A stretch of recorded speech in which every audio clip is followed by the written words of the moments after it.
Metal Lab this week. A host, or trio rather, of probably the most well-armed Canadians right now. More on that shortly, as I am joined by one Mr. the beautiful voice, Mr. Tom Kerr. Greetings and cheers. Good evening, everybody. Also joined by the traveling minstrel, one Mr. Jay Solomon. I'm incidentally here. Why not? He's a minstrel gypsy. I think he's less minstrel than Tom is, though. That's for sure. We could be a merry band. Yeah, Tom's more the bard, if anything.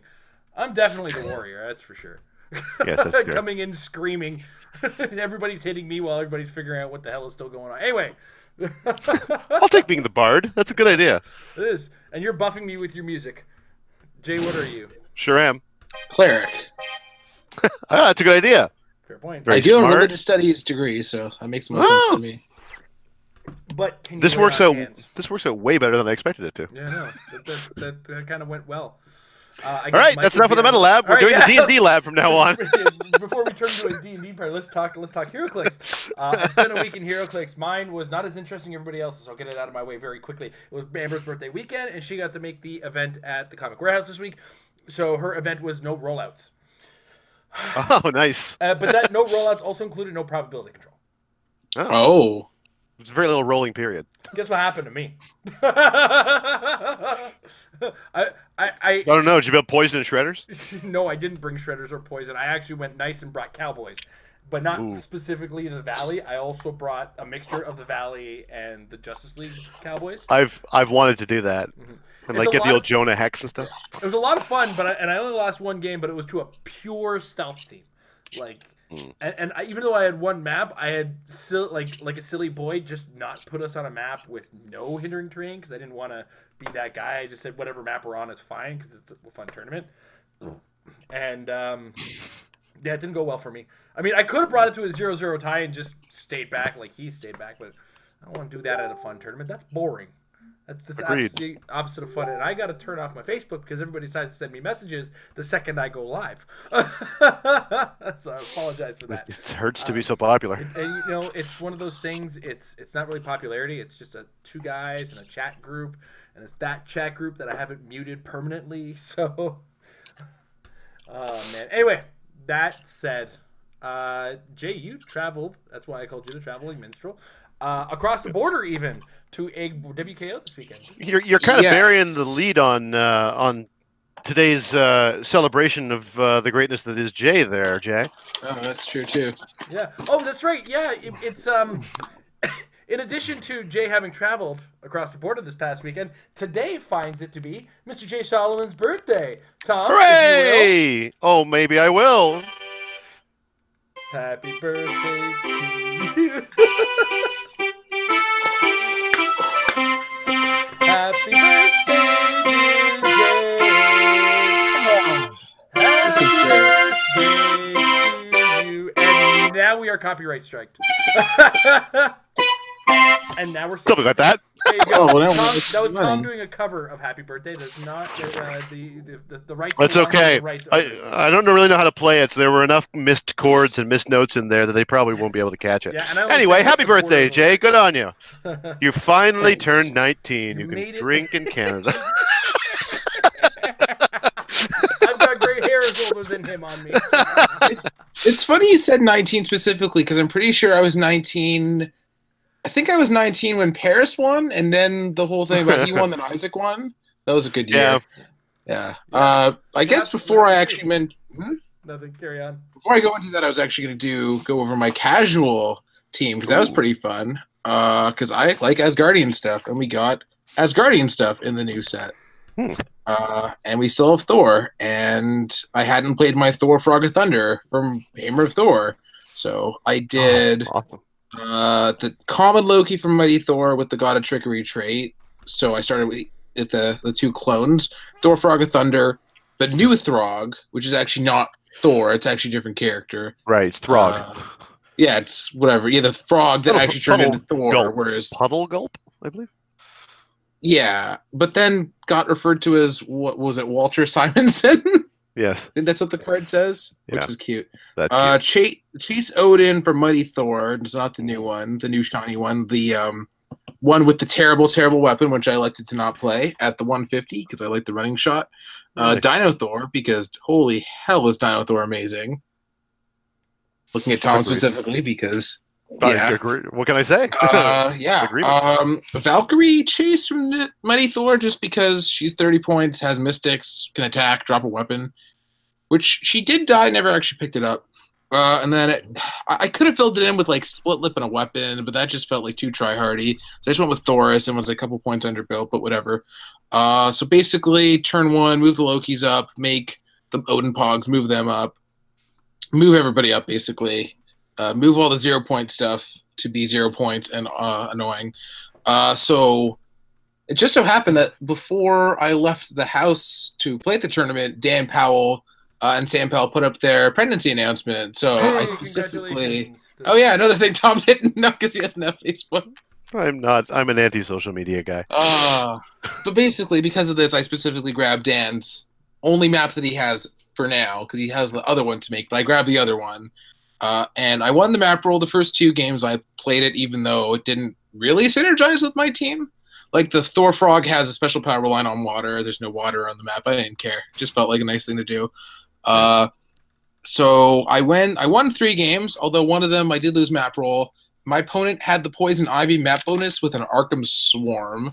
And I actually put us on that map because he had a +9 initiative as well because it was 500 points. And he had 9 characters. But he didn't realize what Thor Frog did, so he ended up putting a lot of his characters near the one little patch of water, and I was like, alligator attack. Take that, too. That was fun. I won 3 games, but I was judging, so it was whatever, but I had a good time. And I guess if you were on the Married with Clickstrip, you could see what Austin was playing with his Fun Champions team. His champions are fun. But that being said, I went to Rochester with Emily, and we did okay, I guess you could say. I would say so too. Yeah. So I ended up pulling the first. Was sealed. We left Friday night, stayed with Nick and Patricia. It was a good time.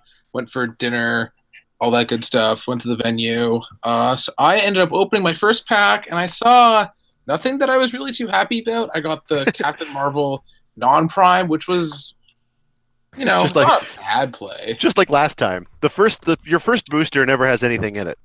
Jay The is a first second booster? booster man. Yeah, my last open, my first booster wasn't even touched. So I put her aside as okay, I'm probably going to play this thing. And then I started opening the pack. I'm like, okay, Prime Thanos. Yeah, that works. Mm-hmm. And I actually debated the merits of if I decide to go with named theme with Battle World Spider Island, or if I go generic, utilizing the generic keywords that she has, because giving Thanos another Battle World keyword is kind of iffy because of all the Barons minusing 2ing him, but I figured he has stealth. It wasn't going to matter. It was whatever. So I elected to go with name theme. I think I used theme props literally once, but whatever. It happened. Somehow, despite having +2 theme over the 6 games I played, I won map roll twice. Or sorry, only half the time. Never against a theme team. So that's how it happened. My first round was against Nick Peterson, which was always frightening. And like Whitby, he had a team that wasn't so much auto win super scary as much as some good pieces all together, and he's a good player, so you know it's going to be well played. Right. He had Iron Man common to the TK one, Sheriff Steve, Thoris, Ultimate Thor at full points, and Spiderling. I ended up winning map roll, and just to experiment, because I don't feel like many people know the map, I went with the Train Yard, which was the one with all the elevated. That's one that literally people were asking me where it was from because they didn't know what it was. Yeah, it's like the WizKids exclusive one, or one of the WizKids retail one. Retail one. I didn't know about it either. A wonderful gentleman. Well, we were on vacation in oh my God, how am I forgetting this? Portland. When I went to Portland on vacation, then we went down to the little town just south of there, which is where Dark Horse Comics runs out of, and I played a game down there, and they gave me that copy of that map. It was the first I'd ever heard of it, so yeah. I would have been also wondering what it was. Yeah. So I was just, because it kind of messes with his TK lines of fire. I have some good move and attack with a flyer. Is the Captain Marvel starts to charge. I figured I would try things out. My thinking was that I would experiment this game and see how the matchup goes. And because I had a good feeling that I'd play him again later, which did end up happening. So I made a risky play. I just went really aggro. Just made a big. I can't remember if I moved or just chart. No, I had to just do a move. He ended up picking me apart very quickly, but it was good to know. And getting paired down around one was fine. So I was perfectly confident in my team because Thanos is really good. Because I think literally there's only one piece that he can't get an infinity token off of, which is the gunslinger. And if my opponent's playing the gunslinger, that's fine. Yeah. So that happened. That was my first loss, and it was 4 rounds. And even more 2-2s made the cut than didn't because of the numbers and how many rounds and whatnot. Round 2 was against person who's this is Stan. This is HeroClick Stan who made it out there. Cool. He was running the Captain America. He actually managed to have all the Captain America shifting focus options. Wow. Generic Thor, the Valley Black Widow, Chris Star, and Crossbones. I'm pretty sure how it went was that I one-shotted Crossbones with an attack, including knockback off the elevator, because we were playing. I won map again, put it on the same map. Hit Black Widow to the point where she couldn't really do anything. I killed Thor. I ended up winning the game. I don't think Stan got any points. He couldn't roll particularly well. I had prob as well. I had plasticity, so when I based him, he couldn't really break away. It just wasn't a good matchup in his favor. I don't have the win stuff open. I can't remember who my opponent's name, but it was Daniel Castle. He was playing Molly Hayes, Eric Killmonger, the Valley Iron Man, Rares, the actual Iron Man, not the Tony Stark, Jennifer Kale at full, Thanos duplicate at 50, Carolina Dean. So I went map roll again. I figure he has a fair amount of stealth here. Actually, half of his team has stealth. And Carolina Dean's healing shtick doesn't work if it's a 1 elevation map. So I go for a mock time because that covers both of my requirements there. And it has just enough hindering for my stealth. And I have range. I feel I can kind of park. So basically, I move up. He moves up just enough to the point where I can running shot. Yeah, I moved to the hindering in the middle of the map. And I running shotted Thanos into a heavy object square that I had put down and one-shot his Thanos duplicate immediately. And then I get basically... I had +2 defense rolls the game because of that, except for when I really needed damage, because there's a weird trend in this set where Thanos can't one-shot stuff on his own because everything is 5 clicks. Pretty much. Like, if it's not 3, it's 5. Maybe 6, but basically... things are 5, and even Molly Hayes is 5 clicks plus toughness on all of them, so she's a 6-click KO. So I one-shot that. Carolina Dean can't do anything because stealth. I think what happened is Eric Killmonger went in for a big charge, and also his having Outwit never mattered because Power Cosmic, and there wasn't much Outwit on Captain Marvel. I kill that. I end up winning. I think he got Captain Marvel very low, but he just couldn't hit. Where I rolled super senses, but that was a win for me. And then I played against someone whose name I can't remember because I don't have the win up. I'm sorry, but if you look it up, you can find out, dear viewers. He had both the Spider-Man, so the uncommon and Baron, and the black suit one, Molly Hayes, and the Spider Island Iron Man. So the running shot Psychic Blasty one. Yeah. Pretty effective as long as you can perplex up his attack, because that starting 10 isn't ideal. He wins map and puts us on Prison 42, which is one I very rarely see. I see Devin play it, and that's about it. It is Prison 42 from Civil War. Kind of a balanced sort of a map. You got lots of walls. Actually, no, Tom, we played on it recently. Yeah, we did. I can't remember when, but I know we did. That random Days of Future Past where you were playing Grey Ghost for some reason. And the Sinestro. What a memory. And weird random crap. Yeah. But basically, what ends up happening is his one Spider-Man has to sit in the back for a couple turns. I move up just enough to the point where I don't think he could shoot me. Yeah, he moves up a little. What happened? He went first. He moved up. I moved up. And then I think I went for... No, I think I based. No, he moved up. I just straight up based with the plasticity leap on Captain Marvel, Link Thanos available to running shot away from stuff. And then I actually managed to get a turn where I hit the numbers that I need to, which were 7s, but not with prob, which isn't impossible, but in sealed it kind of feels daunting. But basically I managed to one-shot his Iron Man. So I think Captain Marvel hit him just enough Yeah, because she hit him for 4, which means he took 2 onto invulnerable, and then I just psychic blasted him with Thanos to kill him. And he didn't have any tokens because he just cleared, I think. But basically, I one-shot the Iron Man, and then it's just clean up from there pretty much because everything else is not super duper duper strong. So we cut. We actually jump right into a single elimination. I play against Nick again, and there was an interesting back and forth trend with my 2 last games where I had no right to win this game, but I did because Nick could not roll literally anything.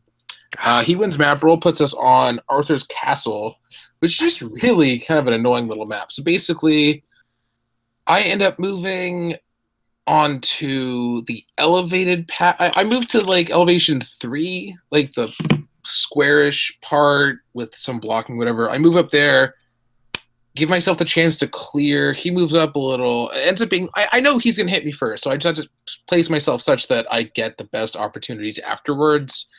This is one of those fun games where I play when I'm playing against competitive players where I'm like, we're both kind of talking about what the good plays are. I'm like, oh, that's a good play, but that's also bad, and like kind of actually going back and forth. I enjoy them. I love those. So he ends up getting a turn where he outwits Impervious on Captain Marvel, hits her, Spider-Link comes in, finishes her off, which doubly made me sad because I was actually going to go for a play where I move her to just base to then use the trait to just Thanos trait to kill her to get the token that way because she was dead and useless anyway. And I guess I should mention now that throughout the whole tournament, I never used that trait.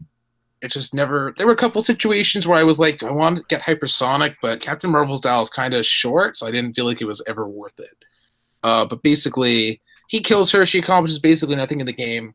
The rest of the game basically is spent on that patch of the little thing of Elevated where he places all his characters, so I can never running shot, so I can never psychic blast. He misses basically everything, and at one point, I hit Ultimate Thor with Thanos twice. Once.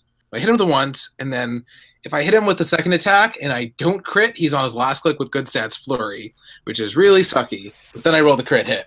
And it's like, okay, that's how this is going to go. And he just basically proceeds to miss attacks even without me using my prob. I felt really bad, but it happens.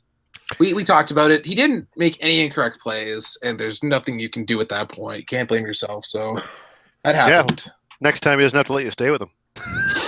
And then the game against Patricia was not the exact opposite as far as dice go. So basically, she wins map roll, and she's playing Agamotto, TK Iron Man, and Spinneret? Not Spiderling, Spinneret. Fascinating. Full point Agamotto. Yeah, and she ended up winning the event, so spoiler alert. Basically, she wins map, puts us on Wakanda because Agamotto ignores hindering for line of fire. There's no reason not to. It's a good play. The right play. As far as I'm concerned, that's one of the 3 maps you basically bring to Battle World Sealed by default because Weird World makes it so that your opponents don't get the +2s, you do, and then just Star Trek both sides of those maps because those are both differently good. But basically, she picks a map. I know that she has the play to get the first strike, so I basically kind of, like with Nick, set up so that she gets it, but then I can kind of move on from there. So I have to set up to... I carry with Captain Marvel, putting Thanos in front of her, positioning her behind the blocking, and him so she has to shoot Thanos, ignoring the stealth because he ignores hindering for line of fire. And then this, that, and the other. So she does that. I think he running shots and then gets TK back, but either way, she hits Thanos for 2 after. So he's sidestep pulse wave. He still has prob, which is fine. And then I move up base with Captain Marvel with the plasticity, etc. Against her whole team, and Thanos is kind of free to move her. No, Thanos was basing Agamotto because I just need to get the attacks off there, and I also needed him to be there to block TK lines of fire, so there was no way to actually...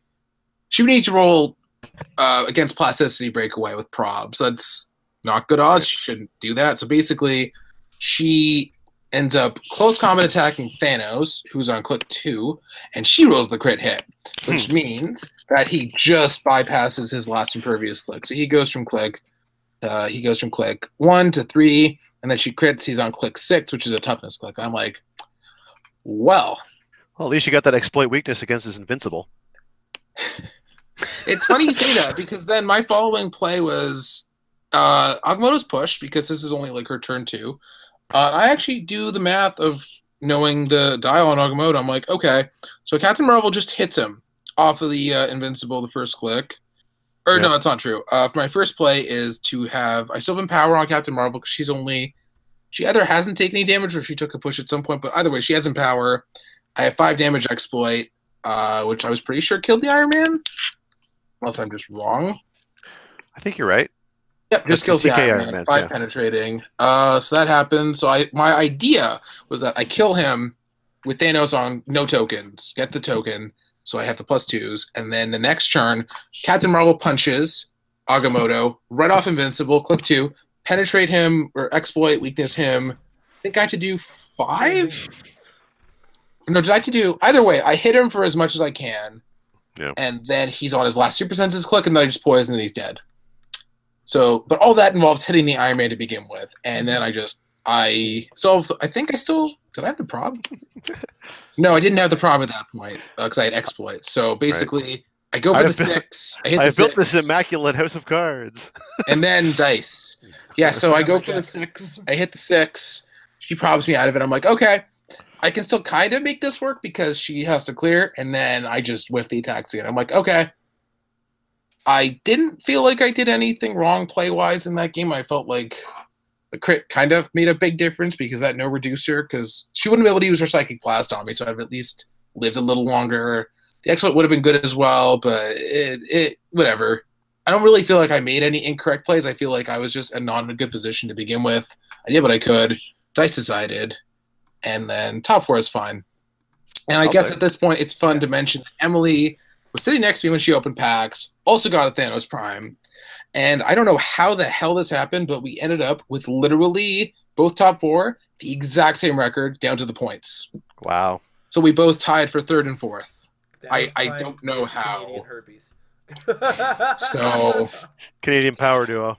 We had a good time. Traveling is always fun. It was a good venue. Hopefully they start to run more opens because they were for a while and they stopped. But basically, it was a good overall time. And then the casual games the next day were fun. So yeah, can't go wrong with any more access specs because those are worth a stupid amount of money still. I don't know how, but yay, secondary market. You know what? I misjudged the amount that would go out because apparently only 16 per store were arriving, and then we all knew it would be required, and then it ended up in some events ended up becoming more than a participation prize. It became a top 16 prize for some venues or some events. So as a result, it increased the price, unfortunately, and that's unfortunately my bad on calling that. I kind of called that differently. So if you went on my judgment, I apologize for that now. Tom? To be fair, I mean, it was supposed to be participation. That should never cost more than a couple dollars in an ideal, realistic world. So I don't think that's anything bad on you. No, but, Tom? Hey. You went to WKO as well. I did. I went the opposite direction. They went south. I went north. I went to a WKO at Jackson on Queen, which is in the little Queen. That sounds familiar. Why? Why does that sound familiar? I swear I've heard this place. Sallying forth is our warrior, and yeah. Like, do they do something weird with their wins, right? Something. You get knighted? Yes. Yes. You are not often knighted with a katana. I'm not. Just for historical accuracy. And I don't think the barbarian sword is really used for knighting either. Usually for cleaving. Tom, sorry for interrupting. Sometimes they get it wrong. Yeah, this is in the town of Elmvale, which is just about 20 minutes outside Barrie. It was a snowy day, as it often is up there in the Collingwood rough area. Yeah, it's true.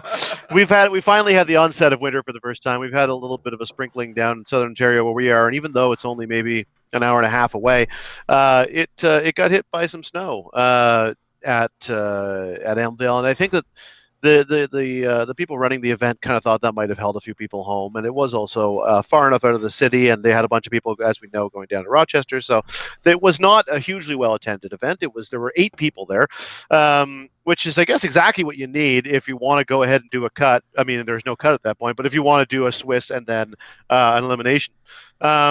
And that's what they did. It wasn't a huge field, but they still did a 3-round Swiss, followed by an elimination round. So hey, why not? Everyone got to play. No one had to get knocked out. No one had to worry about sallying up for battle royals until the whole thing was done. And it was fun. So yeah, I went. I was playing the Gotham City team that I played at Rocktober. I want to kind of keep in practice with that team. I'm still waffling back and forth on Worlds plans, but I mean, it's coming up soon, and that's the team I know. So I wanted to make sure it was still viable. I'd had a couple of practice rounds against Emily on Wednesday, which is good to kind of get it back under my skin a little bit.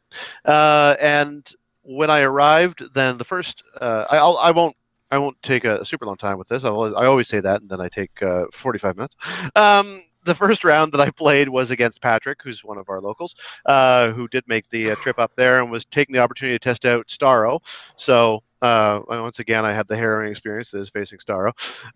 His particular flavor of the Starro build was a cosmic theme in which he had Groot, a walking wood, or not a walking wood, sorry, a Flora Colossus, largely just to help very few points and more themey goodness, as well as Lockjaw, which is, Lockjaw plus Starro go together like peanut butter and jelly, really.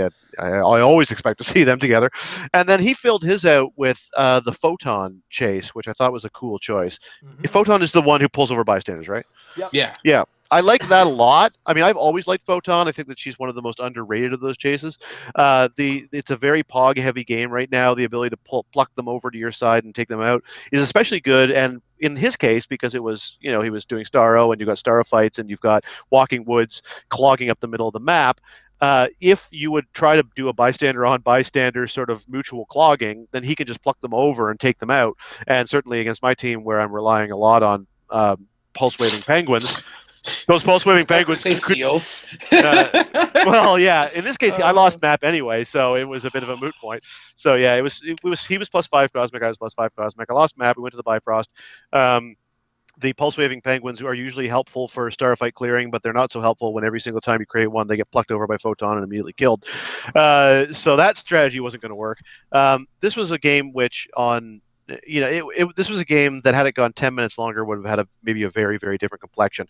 But it was his first time playing the Starro build. I think he was being a bit conservative. I came out and was able to take out Groot very quickly, and then I pulled back because I knew I wasn't really going to be able to clear those star fights out of the way, and he hadn't started moving out at all with any really one on his team. Starro was back there. If I was able to get some damage on Starro, he could just support him with Lockjaw. Photon was hanging back, pulling across Pogs and taking them out. So I knew I needed to get a lead, and then I kind of forced his hand.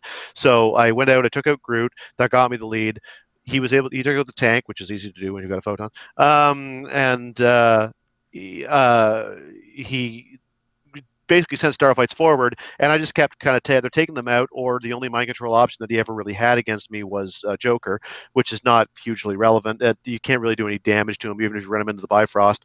And if you're running him against the rest of my guys, the most he's hoping to do is 1 damage, which never really was a thing. I think he used it to take out the Dr. Leslie Evans that I got from him, and my Emperor Penguin threw an object or two to take out starfights and just sort of clear the middle, so that he had to keep on sending people forward. And it was one of those games where it ended 20-12. Had it gone one more, I was in the middle of a round in which because eventually he did move forward with Lockjaw and Photon, go on a bit of an offensive. There was a turn where he almost got a hit off on Joker that would have knocked him past the line and put the lead back into his court. So that was scary, but I rolled out the super senses when I needed to. And I knew that I wasn't going to be able to sustain that, so I was in the middle of formulating a turn where I was going to go on the offensive and try to get some more points. And then they called time. So it ended 20-12. Again, 5 more minutes, and it may have been 100 and some odd to 100 and some odd, because the battle would have been well and truly joined. So we'll see what happens next time. The second match of the day was the first of 4 run-ins with Goblin King. For such a small field, there were sure a lot of Goblin Kings out there, I tell you. I was up against a great player and a lovely gentleman named Evan, who I know is from somewhere up in that area because he's come down with Trevor several times. Evan's around there. Yeah, and so he was playing a Goblin King. I guess that he had not realized that the exospecs weren't going to be legal for the event because he'd built that with that in mind, arrived, discovered that, and had to quickly scramble to rebuild his team. He still ultimately made it to the final table, so obviously, the guy knows what he's doing. But his team wound up being Goblin King and Asgardian Shield, and that's it. And so in this, to make a long story short, I did win map, which meant the Asgardian Shield was mine. He surprisingly came out early on and took a big hit on Joker that did succeed and scored some points because I was playing tentatively. I wasn't going to give anything up, but as soon as he scored points on Joker, then it's all out warfare, or else Goblin King wins the game. So there was no incentive to not, bring out a Jean Grey, throw Green Arrow up to take the shot when I got it. He missed a shape change. I got a big damage off. Pulse waving penguins went forward while the rest of the team turtled around to protect Green Arrow, and ultimately just sort of whittled him down until he was dead. It wasn't a super long game in that way. I went fairly hard, and had I not gotten the luck when I needed it, then it may have been a very different game. But a mixture of good luck and good management, and it worked. So then the third round was up against the aforementioned Trevor, who is, again, a fantastic player, played Trevor many times. Trevor was playing a creative Goblin King build.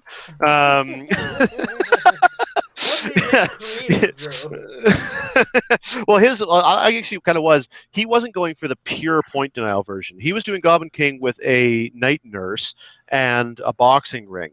And his idea there was largely to use the boxing ring as a staging ground for Goblin King to kind of go in and out of making hypersonic attacks and either stay in it. If he takes damage, he goes back and gets healed. Otherwise, he can play the keep away game, choosing defense powers and stuff like that. It still very much is a score a few points and keep away. He does have to score more than 20 points because Night Nurse is fairly soft, but she's in the absolute corner of the other side of the map. To get there, someone's got to go into the Goblin lair, and they might regret doing so. So if you're playing a slightly more aggressive Goblin King, as he was, then it's a good little trap. And I know that it went well for him. He had won the previous two matches up until that point. It was, again, there's not really very interesting stories with the Goblin King. Again, I didn't want to give up a lot of points, so the Pulse Wave Penguin led the way. I won maps, so the rest of my seals and so forward started converging on Night Nurse. He went out and took them all out with a big running shot Pulse Wave. So he took out a ton of Circus Seals in one giant explosion. But of course, when you choose running shot and Pulse Wave, you're not choosing shape change super senses or other things that will protect you. And in that case, I didn't go super aggressive because I didn't want to use a call-in because I didn't want to give up any points yet. So I was able to corner him to get a Pulse Wave off. He turned that around. Or no, I didn't get the Pulse Wave off. I tried. I missed. He then decided to go aggressive against Green Arrow and not wait to see what would happen. So he chose Hypersonic, came in at Green Arrow hard, and unfortunately for him, I had surrounded Green Arrow I perplexed up his defense with Batgirl. I had surrounded him with enough guys that could all theme prob it that I knew that if he was going to go for the attack, he was going to have to get through a wall of probs. So he did Hypersonic close enough. He got the hit, I probbed it. He got the hit, I probbed it. He missed the hit, he probbed it. He crit missed the hit. And so because of that, he decided to trouble alert in a Batman to outwit Green Arrow's attack power so that I couldn't just go carving through Goblin King's dial because he knew that he couldn't run away, which was a smart move. But unfortunately, his Batman was in a place where I was able to use the Penguin to move the Robo Penguin to Pulse Wave, knock Batman off of his outwit, so I got my attack power back with Green Arrow. Green Arrow took a big hit that slammed Goblin King through most of his dial, and then I called out Wolverine to run around, flurry, and one flurry attack finished Goblin King, the other flurry attack finished off Batman, and it was basically my whole team versus Night Nurse. So Night Nurse didn't win, but we got the opportunity to play it out. And so that was the end of Swiss, and everyone made the top 8. It's great! Exospecs for everyone! No single elimination to start. Yeah. So then my first round in single elimination was against Ethan, who's I played against Ethan in the sealed WKO where I came in second here about a month ago. He had come down for that, and he was playing very much. I think he was kind of a bit of a throw together team of various good things. I don't think that he was overthinking the construction of it. It was like super rare Clayface, super rare Man Bat, the rare Professor X, and Surtur. And if you're wondering what's the trick, there kind of isn't one. Like, it's just stuff that works together well. Clayface is hard to take out. Man Bat's pretty good. I obviously slept on that guy. Stealth Hypersonic is a lovely combination. Super Senses is great on your stealth character, and toughness so you can't poison them. That's pretty cool, man. And he's got the cool little dragging power and stuff too. So he's neat. As it was again just kind of a combination of good pieces. And what's odd is that it was one of the trickier matches of the day, because I find that when you're playing these really sort of meta competitive things, you're often ill prepared for just here are some pieces and they're all going to try to hit you. It's there, like when you even in the meta. Like in a more meta setting where those types of strategies are being done, they tend to take a certain form. They're very often like big carry across the map, so they tend to be clustered, or like there are very obviously aggro strategies within the meta, but what there aren't as much of is just various pieces doing their own thing, and each one of them is hard to kill and can hit you pretty hard. So it was it was enough to get up and actually really engage and do some damage. I don't need to go into it in great detail. I did win the match. Green Arrow carves through a lot of things, but it was still. I had a couple moments where I was sweating because I had short dials and he had long ones, and I wasn't sure I was going to get in there, but I did. And then all so when you don't know the length. I made it to exactly. That's very true. I made it to then the top four, in which I faced a gentleman named Keith. Keith was playing Goblin King again. This was more the traditional Goblin King build with Goblin King, Symbiote, Tony Stark's car. He didn't have the Gotham waterfront map bonus in this case, as a lot of people do. But I guess he maybe just didn't have the map. Apparently, he just kind of showed up and said, "Somebody build me a team," and that was the team. So that's a pretty good team. Build me a team.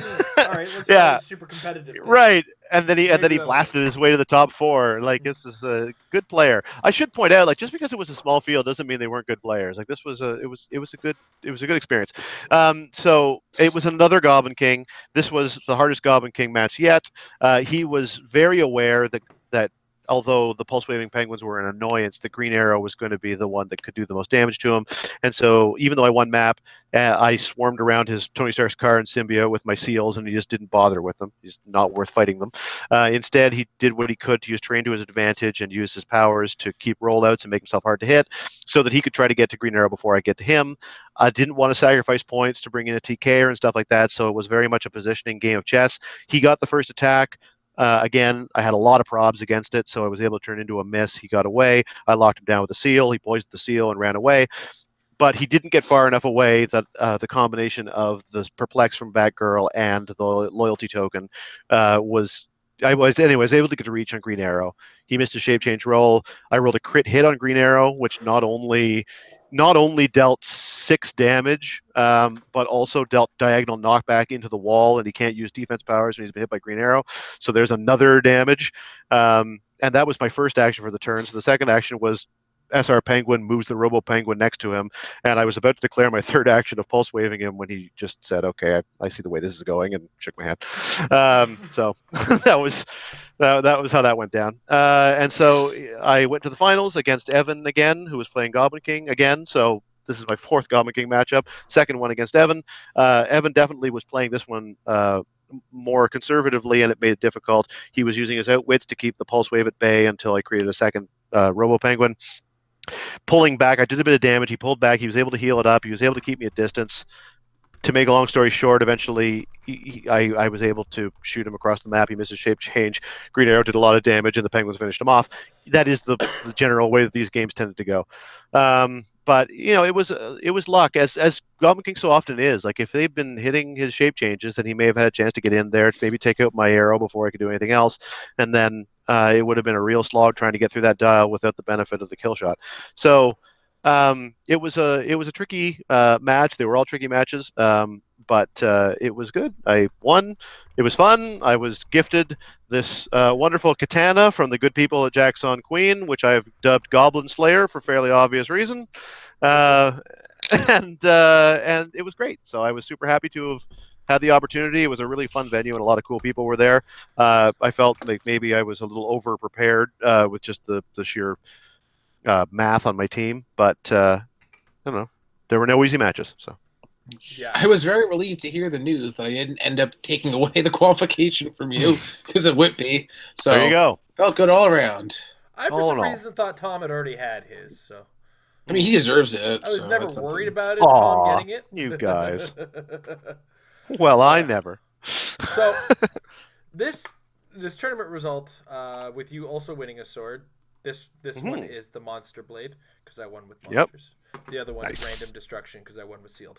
And I think, and we were observing before that the Monster Blade was winning with monsters, and the Goblin Slayer was the Slayer of monsters. So we're obvious natural enemies.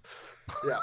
Didn't Jason's team literally have Goblin King? Just it not. It literally did have the 75-point Goblin King. We were saying earlier that I had to tap into the dark powers in order to earn my sword's blessing, whereas Tom had to vanquish said powers. So our swords are actually like Voldemort's wand and Harry Potter's wand. They're the same but different. Yeah, I loved it when they crossed wands. Oh wait, that was a different movie I was watching. Easy Cowboy. That's a parody you're not supposed to be talking about on this. Incidentally, I've discovered a parody, and it went around the office. It was quite funny to watch. That said, Goblin King came up a lot in your conversation, and Goblin King comes up a lot in the conversation. Worlds sure does. is 2 weeks away, and next week is our fun 200th episode, ladies and gentlemen. Woo! We are looking for some fan content, so if you're watching right now, or you're watching in the archive, and it is before the date of November 25th, I believe is the cutoff date we're going. No, 23rd. We're looking for 5th is the November cutoff, 23rd. Yeah. Oh, okay. Gotcha. November 23rd, by then we're looking for some video content from you, our fans. Just a little snippet of why you like the Metal Lab, something to, a nice little, hey guys, we love you, for the guys on the Metal Lab. Originally I said 10 to 15 seconds. I go as high as 30 seconds. I love everyone except Jay. Good luck to everybody who's not Jay, that type of thing. Jason, stop being mean to Jay, that kind of thing. I want to see one from Chris Stockhouse where he's putting a stamp on. Stamping everything. Screen. Making the episode official.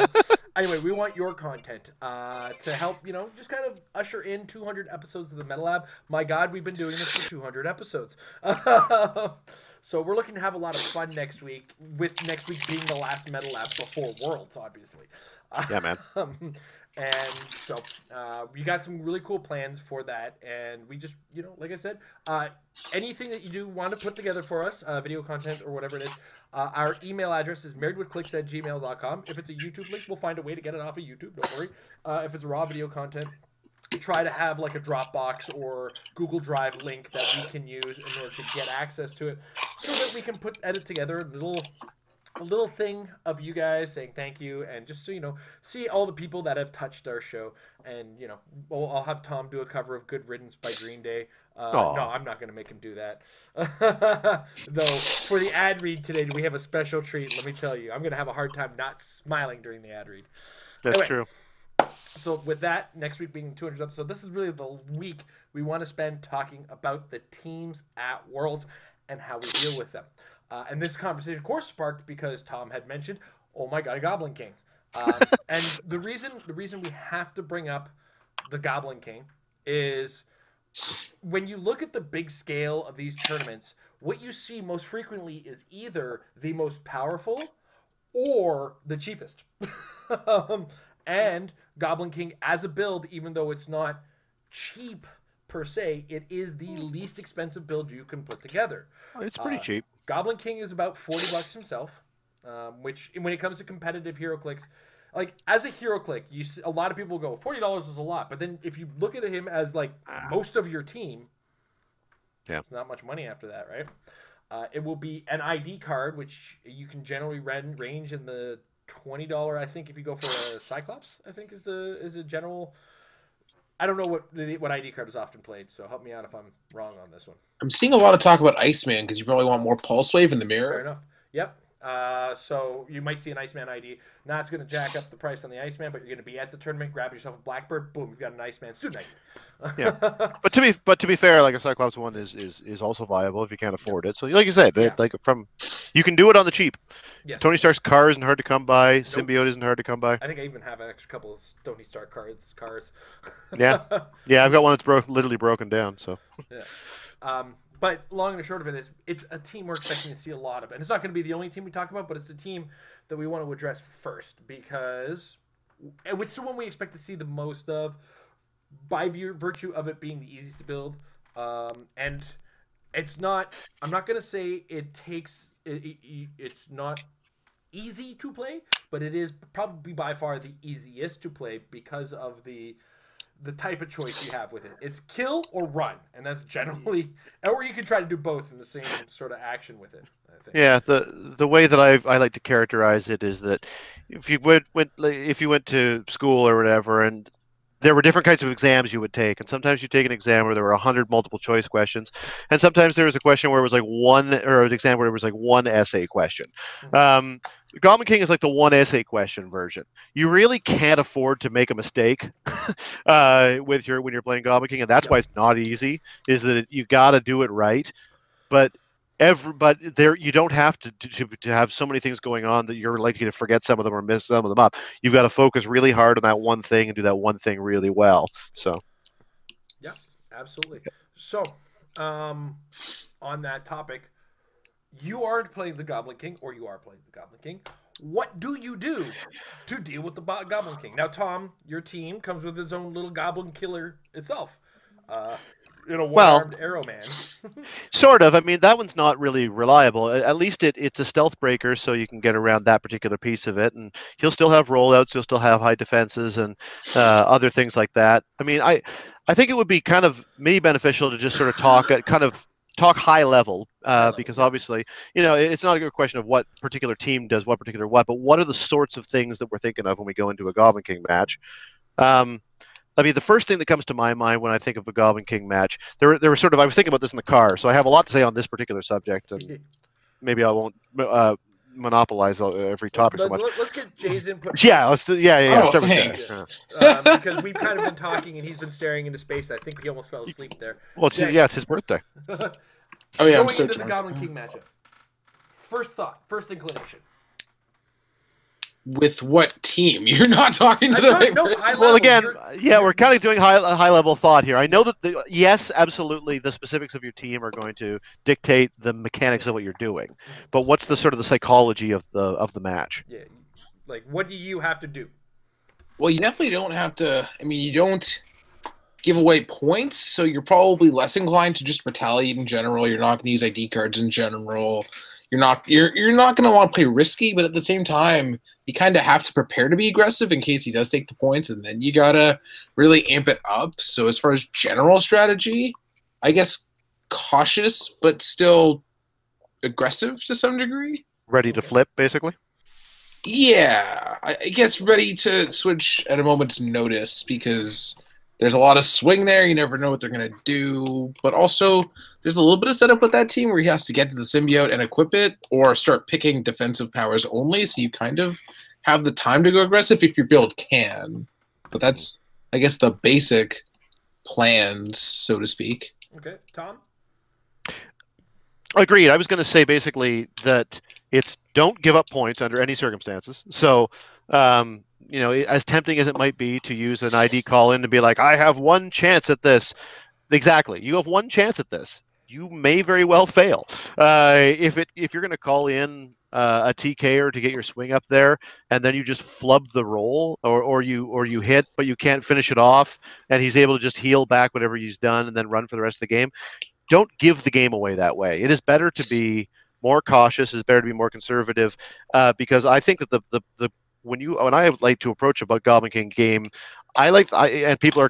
some people may disagree with this, and I understand it because it's not the way we like to play HeroClix. But as far as I'm concerned, I'm going into it with the mentality of this is a roll-off. A roll-off gives me a 50% chance of winning.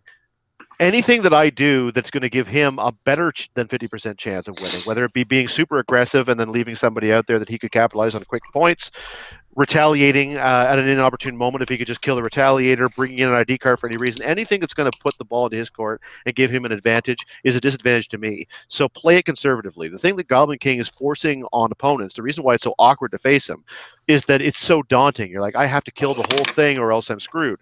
Untrue. You have to kill the whole thing, or you have to not give anything up, and then you still got a 50% chance of coming out on top. And if the Goblin King player realizes that you're doing that and you're playing conservatively and you're able to protect your things, then it becomes a bit of a game of chicken. And if neither one of you is going to make that move, take the roll off. I know that that's a lot of people don't like that mentality, but you've got a better chance at that than you do overextending and then regretting it. So play it conservatively, be ready to flip, and don't try to win. Try to not lose, and try to force his hand. Yeah. I think there's one caveat there where I think you also have to evaluate your own build and how easy it is for them to get points regardless. Yeah, like against your team, if he hypersonic sidesteps, has the swing, he needs a 4 to kill Fast Force's Penguin. So yeah, in that particular matchup, you might think I might go more risky to begin with because he can get me anyways. But I guess what I'm saying is I'm okay with if he wants to use all of his hypersonic movement and a sidestep swing to take out that one guy. I'm not entirely opposed to it because he doesn't know when time is going to go, and neither do I. And if he does that, he'll be in the middle of my starting area. I think he knows that that's not a smart move with everything clustered around. So I'm kind of banking on the fact he's probably not going to take that risk. Maybe he will, but there is no last action, or there's no last round at Worlds. No, there will not be. This is going to be last action. If you're in the middle of the action, like you have said, I'm flurrying, and you start rolling the dice, you can finish that. Yeah. But if if you say time before you say I'm flurrying, that's it. You're done. Yeah, you can't do the Goblin King like wait till last action, then try to get points on that, or last round, and try to get points in the round. It's not possible. So yeah, I think you have to evaluate the things that could happen and the plays much more carefully, basically. And wow, I saw somebody post something brilliant. It was how different does Worlds look if it's a double loss like in Rock? It could be very different. But I think that those two things balance themselves out. The double loss is a dissuading factor. The last action rather than last round, I don't know. It's hard to say. That maybe that's a dissuading factor too. Now that I think about it, I think in both cases it's actually slightly dissuading. I don't know, Jason. What do you think? Well, the way I'm seeing it is, and as Thomas said, play conservatively. That is correct, but there is aggressive conservatism. And that is, if you're going to attack, you have to finish it. You cannot make a half-ass attack. If you make an attack, it's got to finish this game now. Or leave him in a position where he won't be able to act after that. And sometimes that might involve an attack that does not do damage. All you who've been putting your faith in Miss Harley Quinn, it's not misplaced faith. Put your faith in Harley, give him that action token, buy yourself a turn, and follow up with some attacks there. I'm thinking more along the lines of a type of team that I'm considering playing, where Harley Quinn is now going to be part of that. And if I see a Goblin King with an action token and I have that available, this might be the time where it's like, can I do it all in the next 2 turns? And my team could, but a lot of things got to go my way. Right. So to kind of add to that, if you are going to go for it, you want everything gone.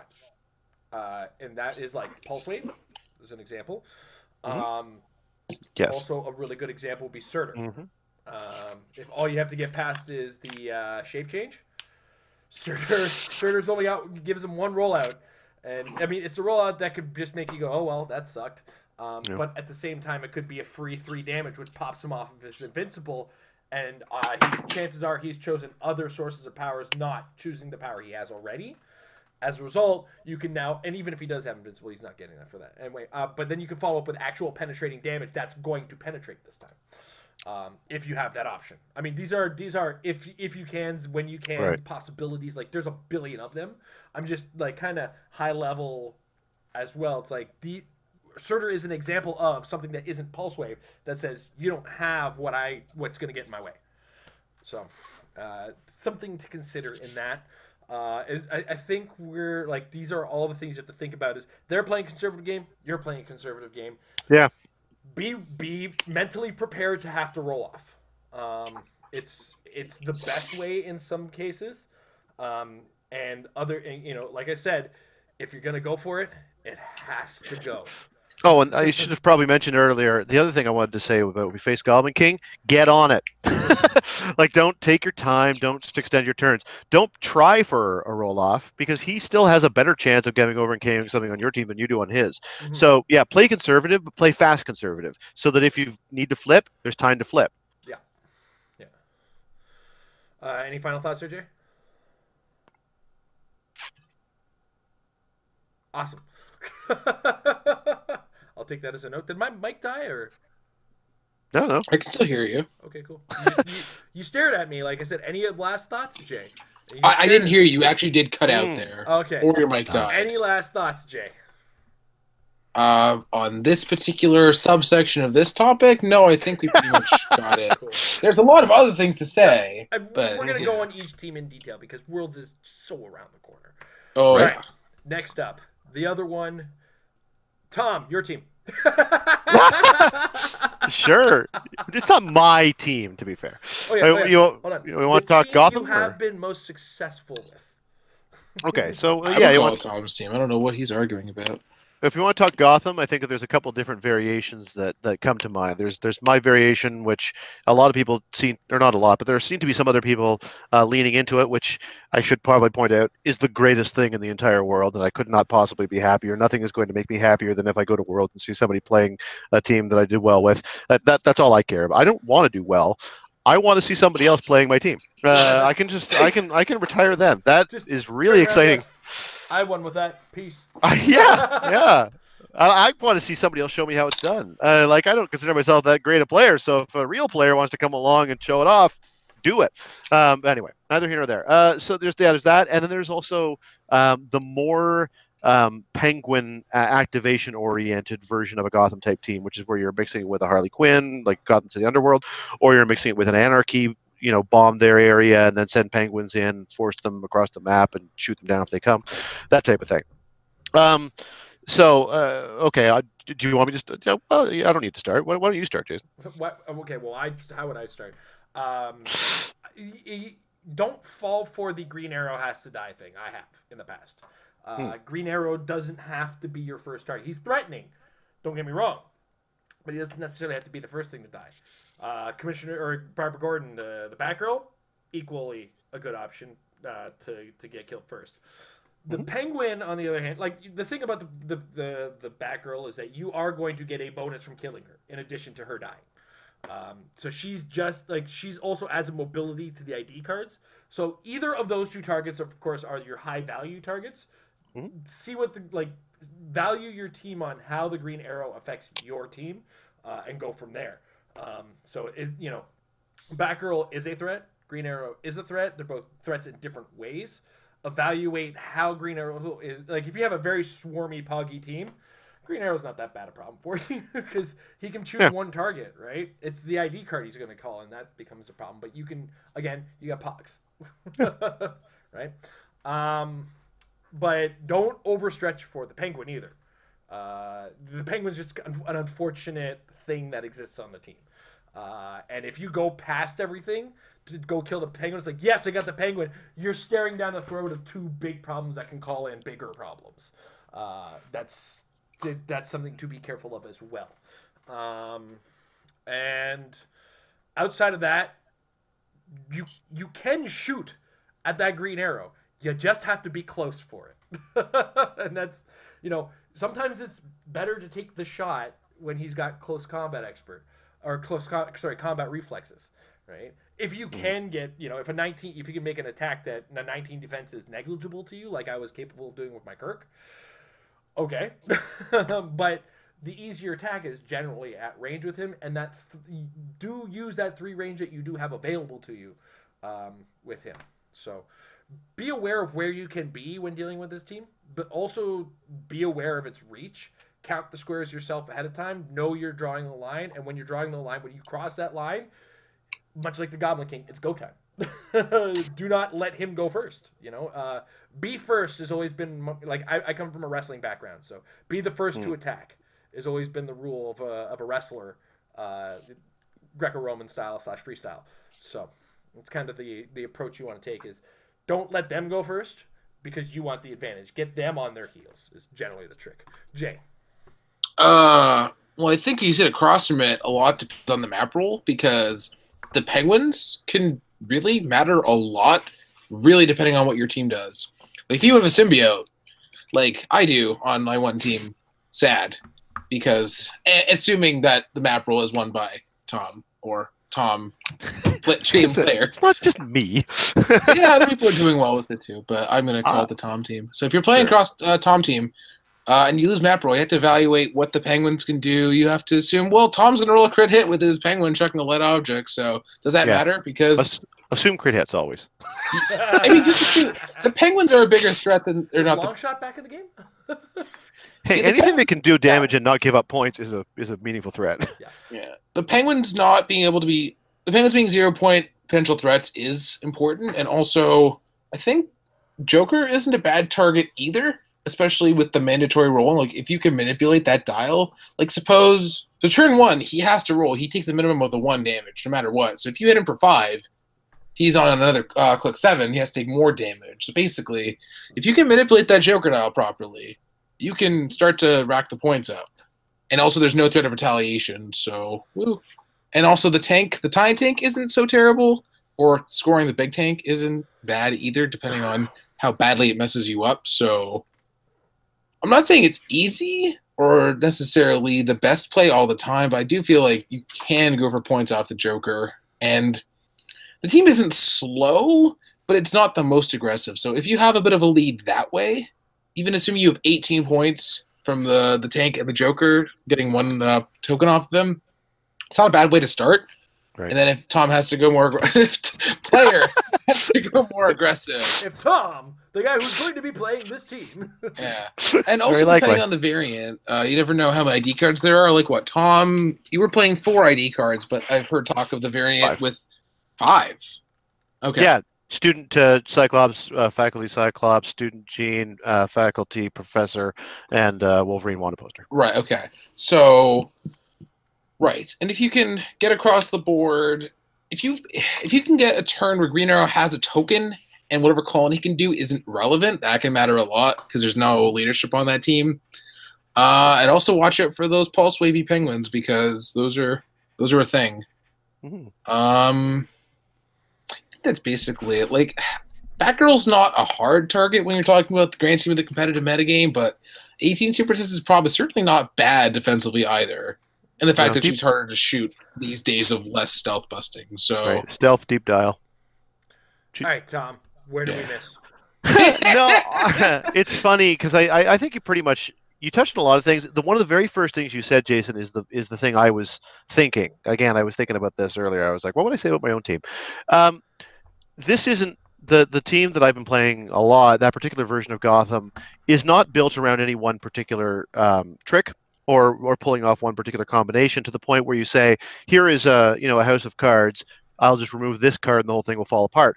By and large, the team doesn't fall apart when you take out any particular character or when you try to deny any particular strategy. But the trade-off for that is that it's not the best at doing any one thing. So it mobilizes those penguins, but it doesn't mobilize them as well as a Harley does or any other team that has a Batman enemy to give free movements to the penguins. It uses Green Arrow well, but not as well as a team where that Green Arrow is getting energy explosion or is getting an extend to their reach or other things that you can do to kind of turn him into a true killing machine like the George Masu version of the team does. And so the first thing that you said was figure out what element of the various different things the team does is the biggest threat to you and deploy accordingly. So that's what I would say. I feel like I'm giving away all the trade secrets here, but no, it's true. That is the thing to do when you're facing off against that type of team. Honestly, it goes for the Gotham team. It goes for a lot of other teams that are more constructed of various different good elements, as opposed to like a tent pole supported by various things, or a very unified strategy type game. Any kind of diversified strategy thing, you got to figure out which is the thing that is most dangerous to your team and deploy accordingly. So if you have a whole bunch of little guys, Green Arrow's not a huge problem, but maybe a pulse waving penguin is. So at that point, the SR penguin might be worth the reach to try to take him out. If the Pimp tank only costs 8 points to KO, but if it turns into 50 points and it's going to crush your team, make that your priority. If you're very formation based and the tank's going to be the biggest challenge to you, take out the tank. If you are playing a tent pole and that tent pole has stop clicks on the defense dial and the Green Arrow is going to burn through them, then Green Arrow probably is your priority.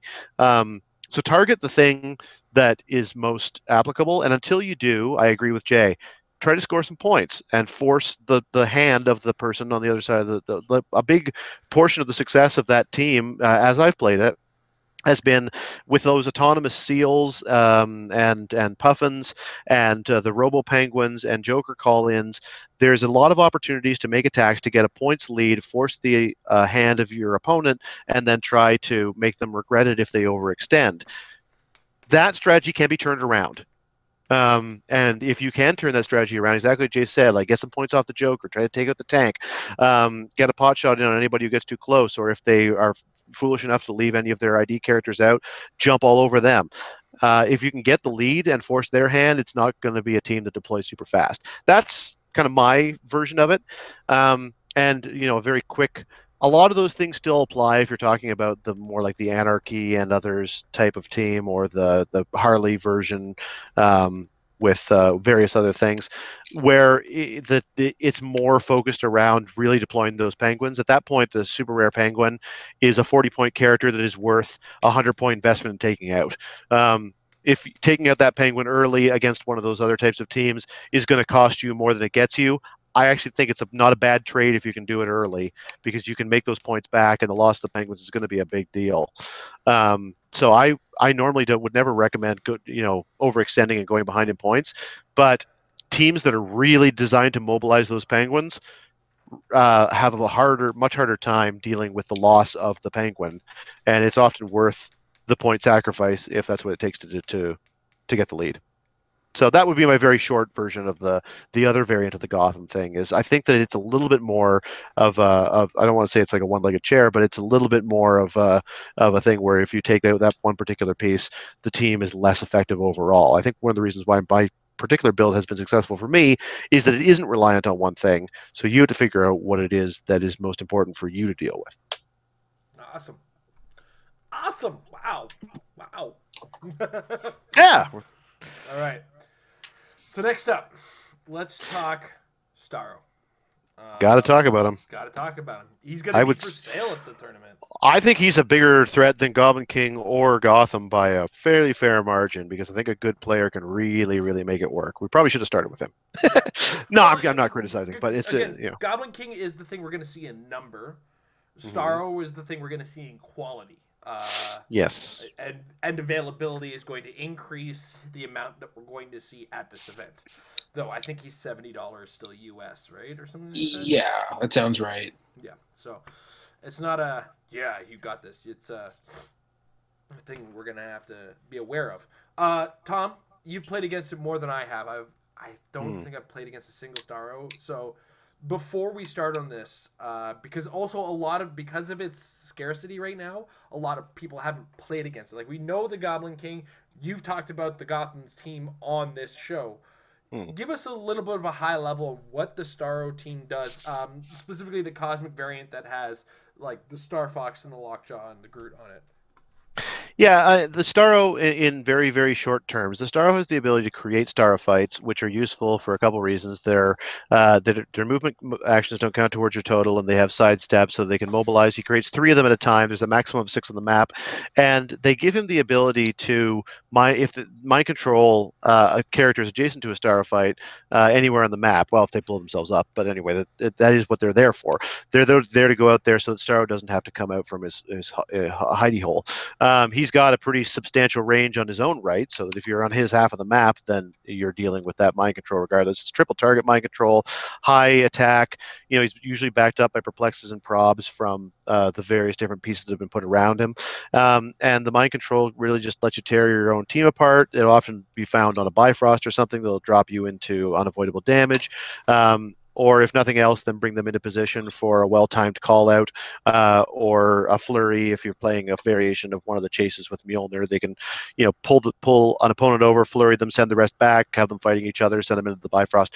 But it's a lot of disruption that comes without having to get into the fray themselves, because the starfights are out there, and a regular mind control also generates starfights. So you don't just have to send out starfights.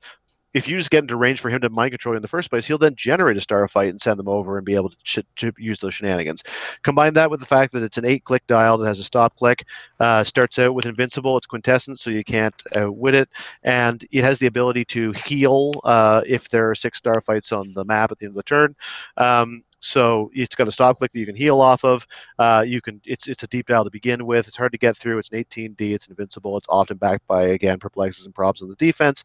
And you got to get into their domain. And when you're in that domain, then he's messing with your head. All right. So this is the problem you deal with. It's a mixture of the classic Star Fox build with this big starfish that's mind controlling your team. It's super obnoxious, super rough to deal with. Very much so. Also includes a Lockjaw, who is probably one of the best, safest utility figures in the current competitive scene. For 75 points, you get everything. And a guy who's incredibly difficult to kill unless somehow he ends up on the wrong click at the wrong time. Which can happen.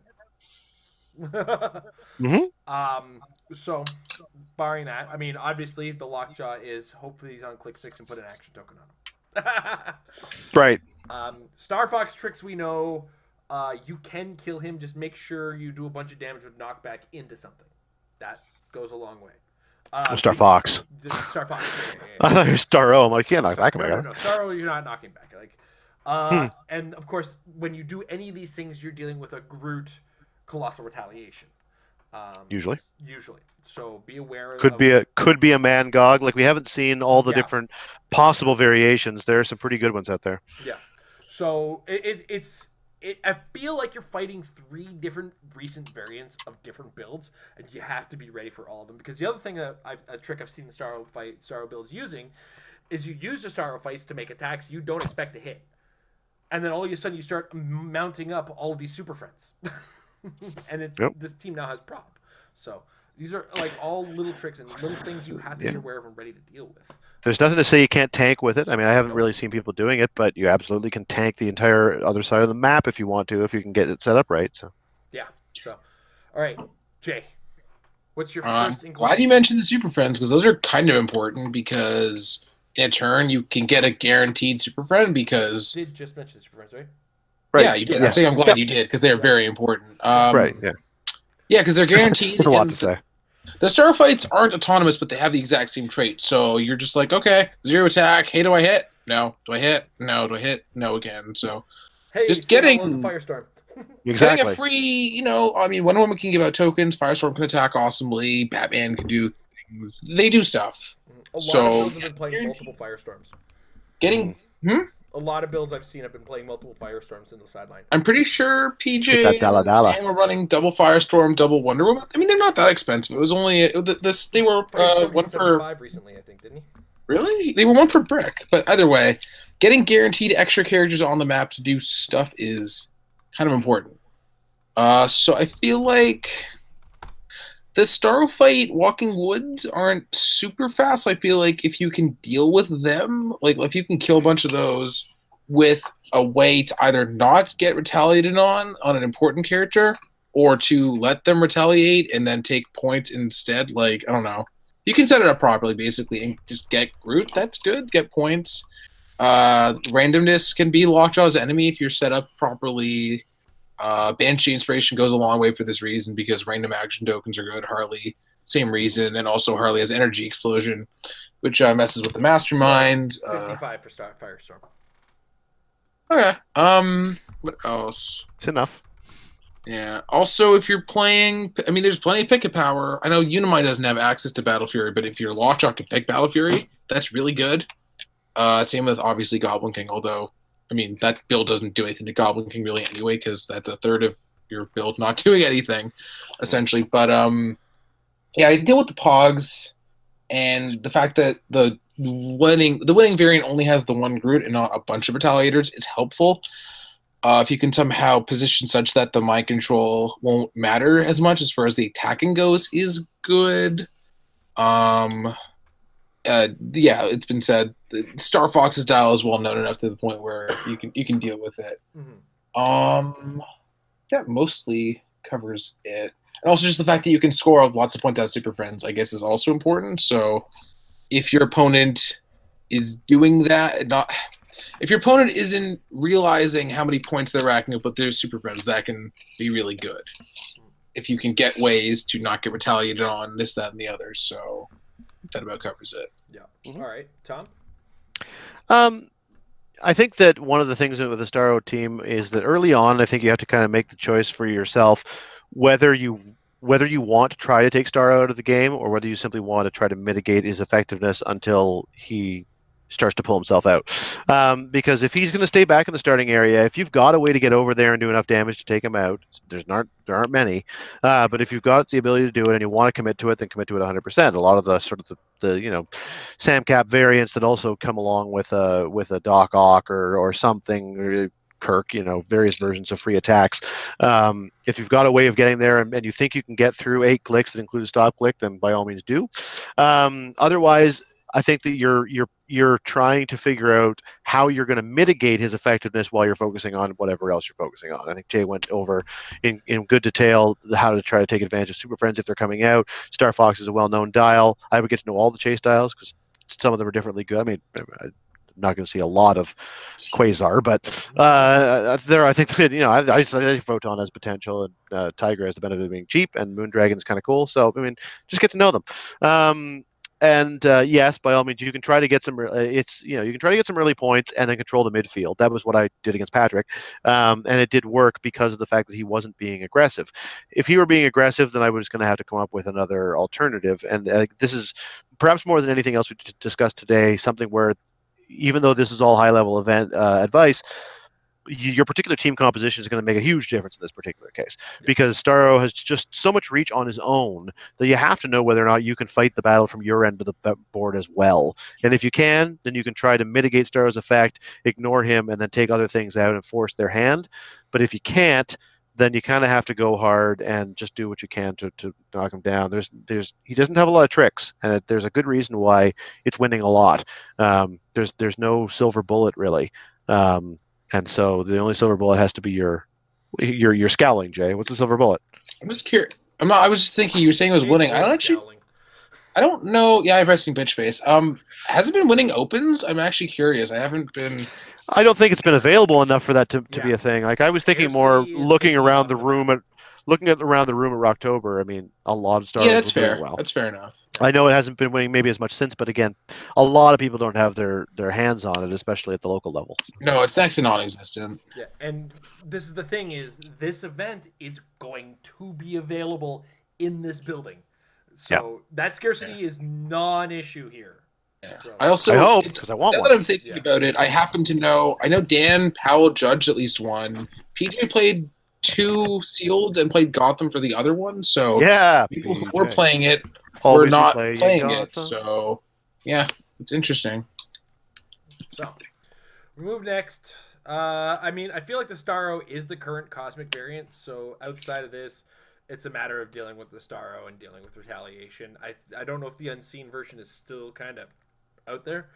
I imagine it might be, but a lot of the same advice applies. Yeah. You just it's just ignoring the Starro part. The rest of the team is still very hard to get through, but usually there's more retaliators that at least can give you some easy points if you have the ability to get to them quickly.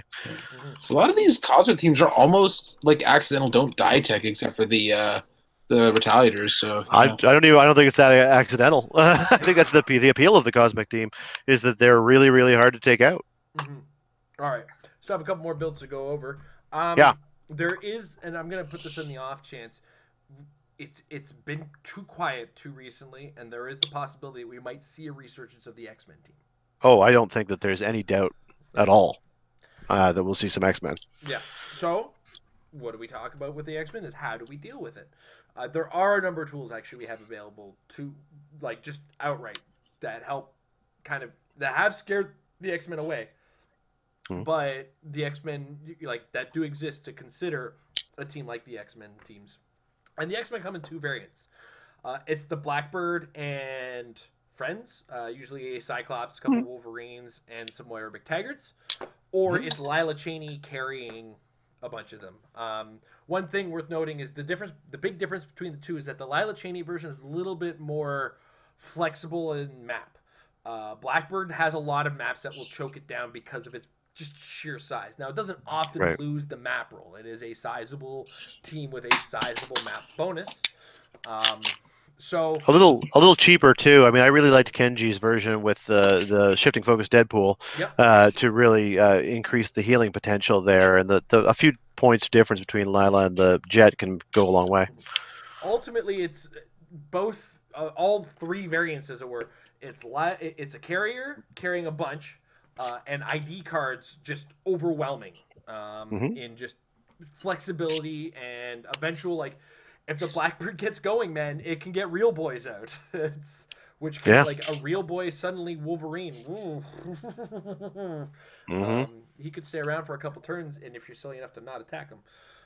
Plus, this also comes with a ton of perplex, leadership, and a bunch of free ID cards, especially the ones that come with the Blackbird, just monumentally powerful. A bunch of healing potential. You got stop clicks on the Wolverines, and you can heal off of them with the X-Men team ability. And as you said, perplexes, leaderships, and free attacks. If you're attacking them, then a lot of them can attack you for free right back. All right. So I think the first thing that scared the X-Men away was the resurgence of the tank. If your team is afraid of the X-Men, you want to be dealing mass damage.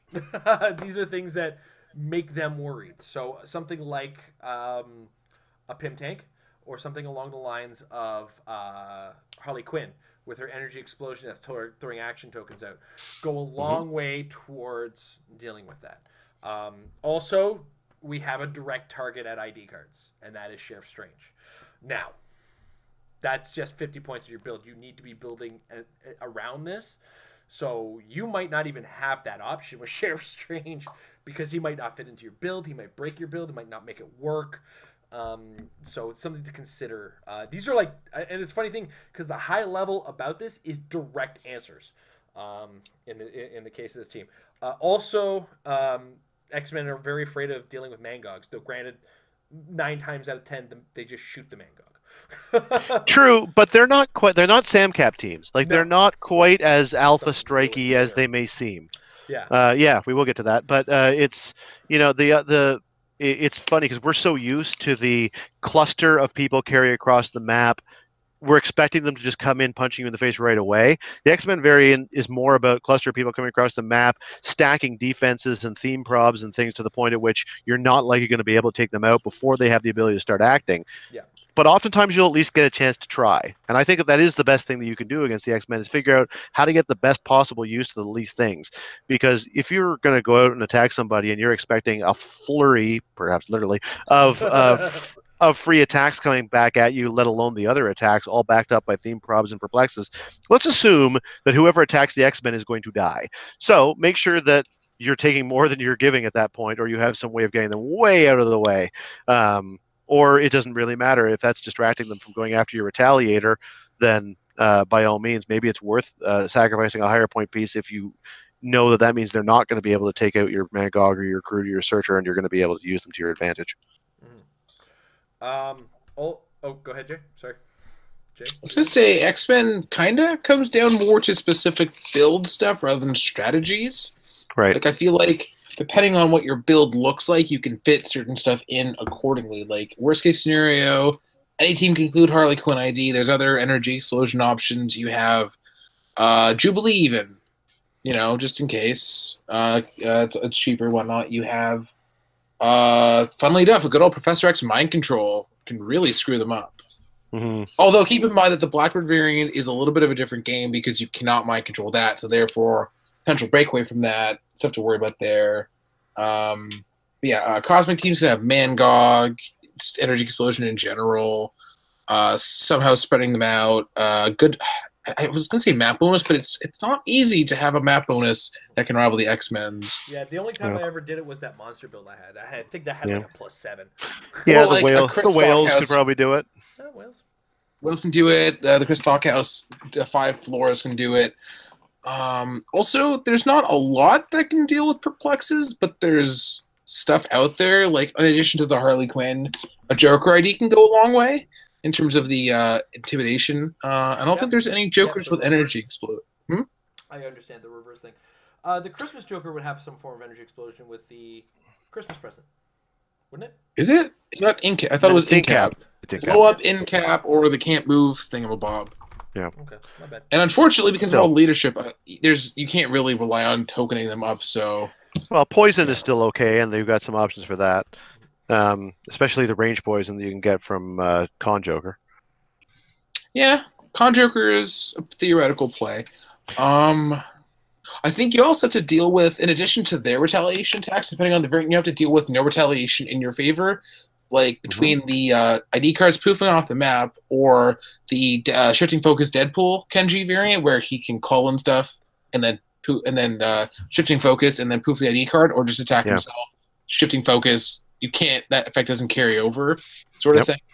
And also on the flip side of that, non-attack damage is really good because that does not trigger the retaliation attacks.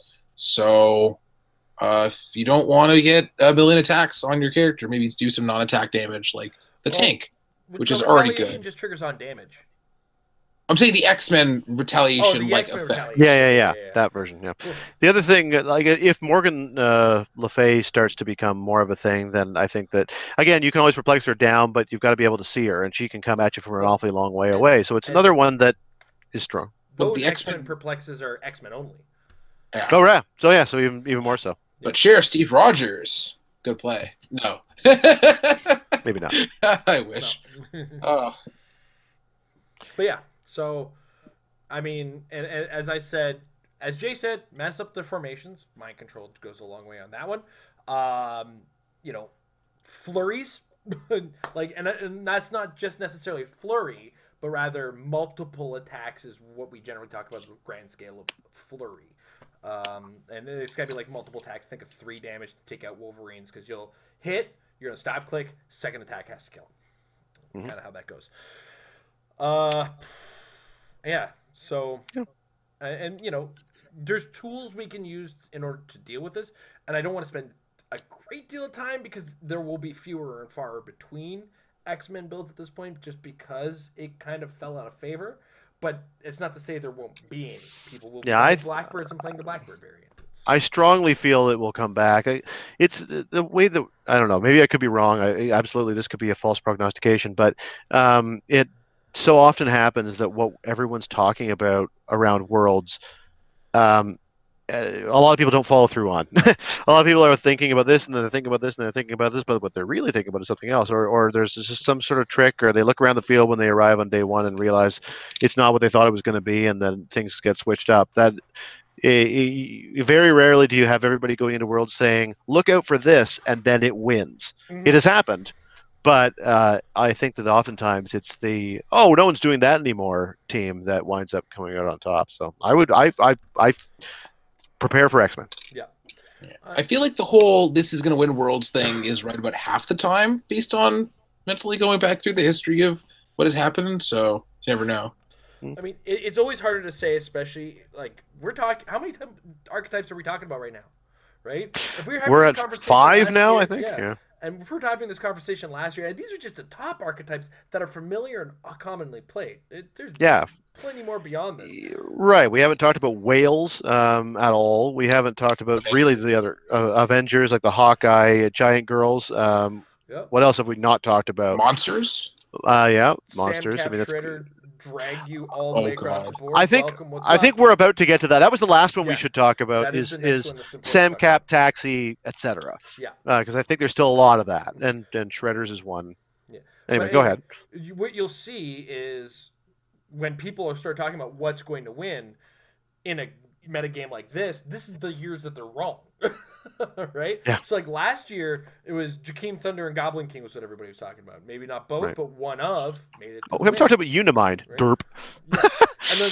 And then yeah, for Rocktober we talked about Unimind because Unimind come out after the Worlds. So it's like, whoa, why didn't we talk about Unimind more? Yeah, we don't need to dwell on that a lot because there's been for the last year and a half a lot of talk on that particular subject. But let's not forget, because I completely brain farted on the fact that there's a lot of Unimind. If Rocktober is any indication, there's a fair amount of Unimind that still is popular. Yeah, well, and Unimind falls into that Cosmic variant where a lot of time you'll see the Starro variant of Cosmic. You're just as equally able to find the Unimind with Lockjaw variant. Excuse me. All right. But yeah, as Tom alluded to, let's go across the board in a turn, teams. And that's generally a vehicular carrying device, a SAM cap or a shredder to go with it, and just violence in turn 2. These are teams that you need to be aware of exist. They are commonly referred to as the Alpha Strike, though don't fool yourself. Some of these teams can go for days, and it's you don't like, especially the Shredder variants. Just when you think the Shredder's dead, the Shredder's not dead, and you don't want to be dealing with that sort of stress in your life. So this is a big thing. How do you deal with this, Tom? It's time for you to take the lead on a build. Ooh, nice. I'm sure you played against this enough between myself and Emily. Oh, so much, and not just between the two of you too. I mean, it's a very common thing, and in a way, it's the most vaguely defined category, since all you need is SAM cap and some kind of a taxi. That's depending upon your taxi, that might not even be a third of your team. So there's a lot of versatility past that. Shredders can come and shred you. Free attackers like Kirk or whatever can come and beat on you. The new Chase Odin could come and make your day really bad if you're playing a tent pole. Doc Ock Odin Overdrive sounds like a horrendous thing, but I'm sure people are talking about it. I'm positive someone is thinking about it. I didn't think about it at all. Well, I mean, but that is the thing. That's what makes it hard to talk about, is that there are so many variations. Almost none of them will be themed. Very rarely will this be a theme team, which means that you've got a pretty good chance of winning map, especially if you are playing a theme team. So it's a bit of a caveat. It depends on what you're playing.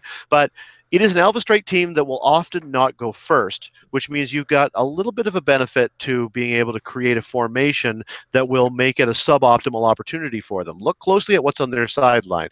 Don't trust the people who, it's a personal pet peeve of mine, but you go to a competitive event and somebody just has like their ID cards in a little stack next to the table and all their characters are in a bucket. And like, I'm just going to leave it all in here. The characters in the bucket are the ones I'm not using, Tom. I'm feeling this wasn't here. I wasn't attacking anybody. I don't honestly, for what all I know, maybe you guys have done it. I can't remember because it all blends together. But I don't think of you, at least. But I do know there are some who, on a Majestics podcast a while back, Paris kind of talked about like soft cheating, and this isn't what they were talking about. But to me, this is another version of a variation on soft cheating, is not making it readily obvious what you're dealing with on the opposite side by just having a bucket full of ID characters. Like, wait, which ones am I dealing with? Like, who's on the sideboard, and which ID cards are they on, and at what point values are they? And like, if they're not really, they aren't necessarily keeping that information from you, but they're also not making it especially easy to get at. And anything that makes you ask more questions and take more time is going to extend it out. And an Alpha Strike team has a benefit for matches that go longer. That's why I think it's a pain. And don't do it. Be a good person. Take out the pieces that you're playing. Take that extra couple minutes to take them out of your bucket. Don't be lazy. Anyway, that's my PSA. I'm very attacked right now. Yeah, I don't. It's not for you. I'm kidding, Tom. Yeah. Okay. So anyway, that's a huge tangent. The point that I was getting at is that in a lot of cases you will at least be able to set up to prepare for them. So consider your setup carefully. If you're dealing with the sort of team that's going to come in and just try to hit you really hard with one thing, then by all means spread out. If Doc Ock is coming, then Doc Ock still only doesn't have the benefit of being able to attack people that are very far away from him. So get some spread. Otherwise, if there's ways that you can use support powers, like I mean, if you can put up a barrier that's going to stop them, and it even holds them off long enough for you to be able to turn things around on them, then go for it. If they're reliant on things like objects and you can steal them, the overdrive has to be able to get there. So if you've got some way of getting all the way across the map and blowing up one of their objects, do it. Think about stuff like that. Like it's basically prepare for what's coming because you know it's coming, and don't get too hung up or too worried about the fact that you might go behind early on. There's nothing you can really do about that if the things are going to their favor. So defend yourself as best you can, and then focus on the subsequent rounds. Also, a very high-level piece of advice whenever you're facing these types of teams is shoot the taxi. And that isn't just shoot the taxi before it comes across the map. Shoot the taxi afterwards. The team isn't done once it arrives on your doorstep and starts punching you. As soon as they've got a lead, there's no reason not to go back across the map. Not everyone plays it that way, but it's viable. And if the match is getting on and they know they're in the lead and the taxi's still alive, the taxi's going to... This is especially true with the shredders. The shredders show up in your face and your immediate fear is like your heart goes up in your throat and you're like, I got to deal with these shredders right now. You can always outwit sidestep, but if they are able to carry the shredder back with their taxi and then just walk around, or like get them maneuvered around so you can't get the outwit next time, and then they move in and they start shredding you, like the taxi is a huge disruption. And very often I find people look at those types of teams and think, well, once the taxi's dropped them off, then the taxi's done. Now I got to deal with the team. Deal with the taxi, even if it's going to mean pain for you. Other than that, it's the same sort of thing we were talking about with the Gotham team. It's threat assessment. What of the things that's being brought across the field are most dangerous to you? Shredder is annoying as can be, but is a Shredder as dangerous as Samcap? Is that like what's the Emily's great variant with Dust? Dust is the most underrated piece on that team because I think most people look at the team and the last thing they're thinking of is all that passive damage from all that smoke cloud. But between the defense boosting, dropping your attack values, and passive damage from the Dust, it's a huge pain. Certain builds are going to fall apart to that. Now, that's a very specific example, but that's the type of thing you got to be thinking about is look at it and say, because it could be so many other different variations and variables, what on this team is going to be of particular threat to my team? That's got to be my priority, and shoot the taxi. Shoot the taxi. Always be shooting that taxi. Always shoot the taxi. Jay? I feel like this is another one that does come down to team building in particular, because no theme, like if somebody can make a soldier theme, that's fine, but I just don't see it realistically happening. Like I don't think I've ever seen a Samcap with themes. So basically, the lack of map rule choice in their favor, assuming you're themed enough to make it reasonably certain, is good, especially in conjunction with a theoretical special terrain. But then that also depends on what sort of taxi they're playing with. Like if it's a Kite Man, you need an indoor blocking map, or if it's an overdrive, you just need elevated, or you need blocking, or if it's Ratatouille, which we've seen at least locally, nothing really you can do about that as far as terrain goes. But suppose it's Emily who's using Kite Man, and you want indoor blocking, that can help. Mm-hmm. Especially in conjunction with barrier or a 5-point investment for a special terrain that is not the boxing ring. It's true that there's nothing you can do against Ratatouille getting across, but the thing about Ratatouille, of course, is that Ratatouille becomes very, very, very slow with even 1 point of damage, and 2 points of damage, there's not taxing at all. Right. I was getting there, but basically, okay, sorry. As far as initial setup, I guess you could say, it does come down to, of course, if you lose map roll, that sucks, but choosing the right map for the particular taxi is important. Oh my god, there's so many variants, it's hard to say. I guess, depending on what they have, set yourself up so that you're not in a bad position. Like if you have multiple retaliators that a Shredder in conjunction can ping, make sure they're spread out, and maybe make them have to make decisions based on what do they kill.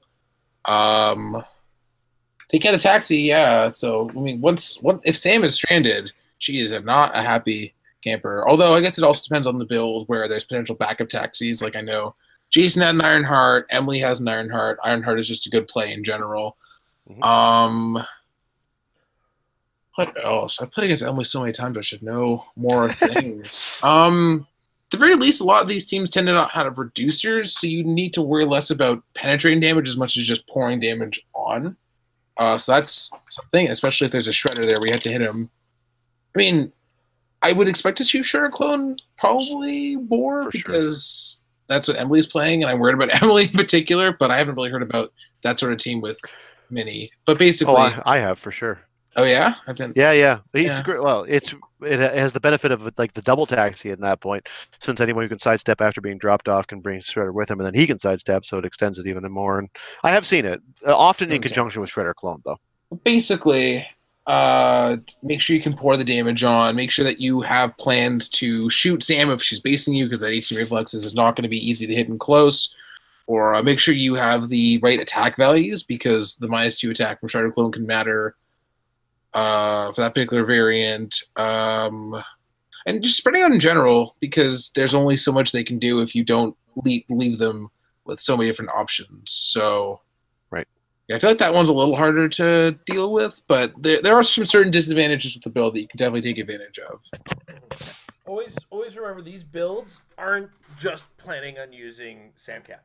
Samcap is just one of the best, like Tom said, and Jay has shared already. The Shredders are easy to sidestep, get free damage off.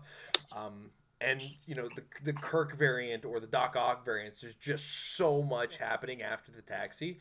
Like, it's like playing in year one HeroClix. And I'm not going to talk about, these guys have covered a lot of the strategies as well. Formation disruption, much like the X-Men team, does go a long way as well. Like the tanks and your energy explosions. Oh, come on. I went on how to beat my team. You got to go on how to beat yours. Where are you thinking going with this?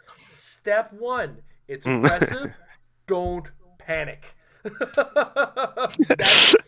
Like, take a breath. I can guarantee 2 or 3 of the wins that I got when I played at the WKO came from my opponent just going,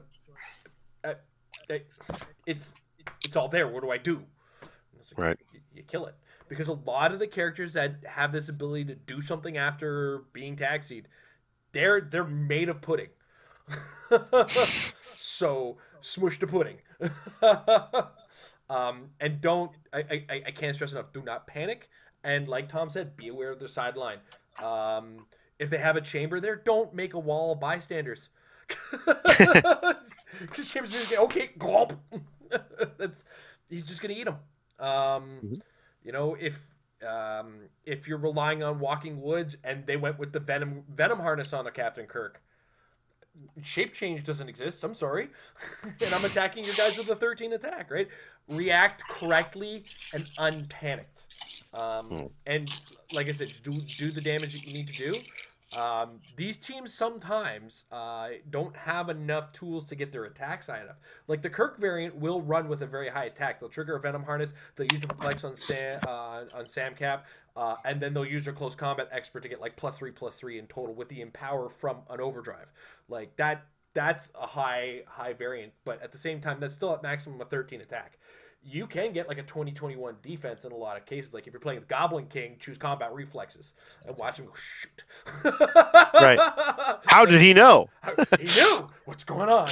Right? I can't tell when it's right. And I also play a variant that has a Lockjaw, so don't attack that. Just leave that for last. He doesn't do as much as, like I said, he's an effective utility character.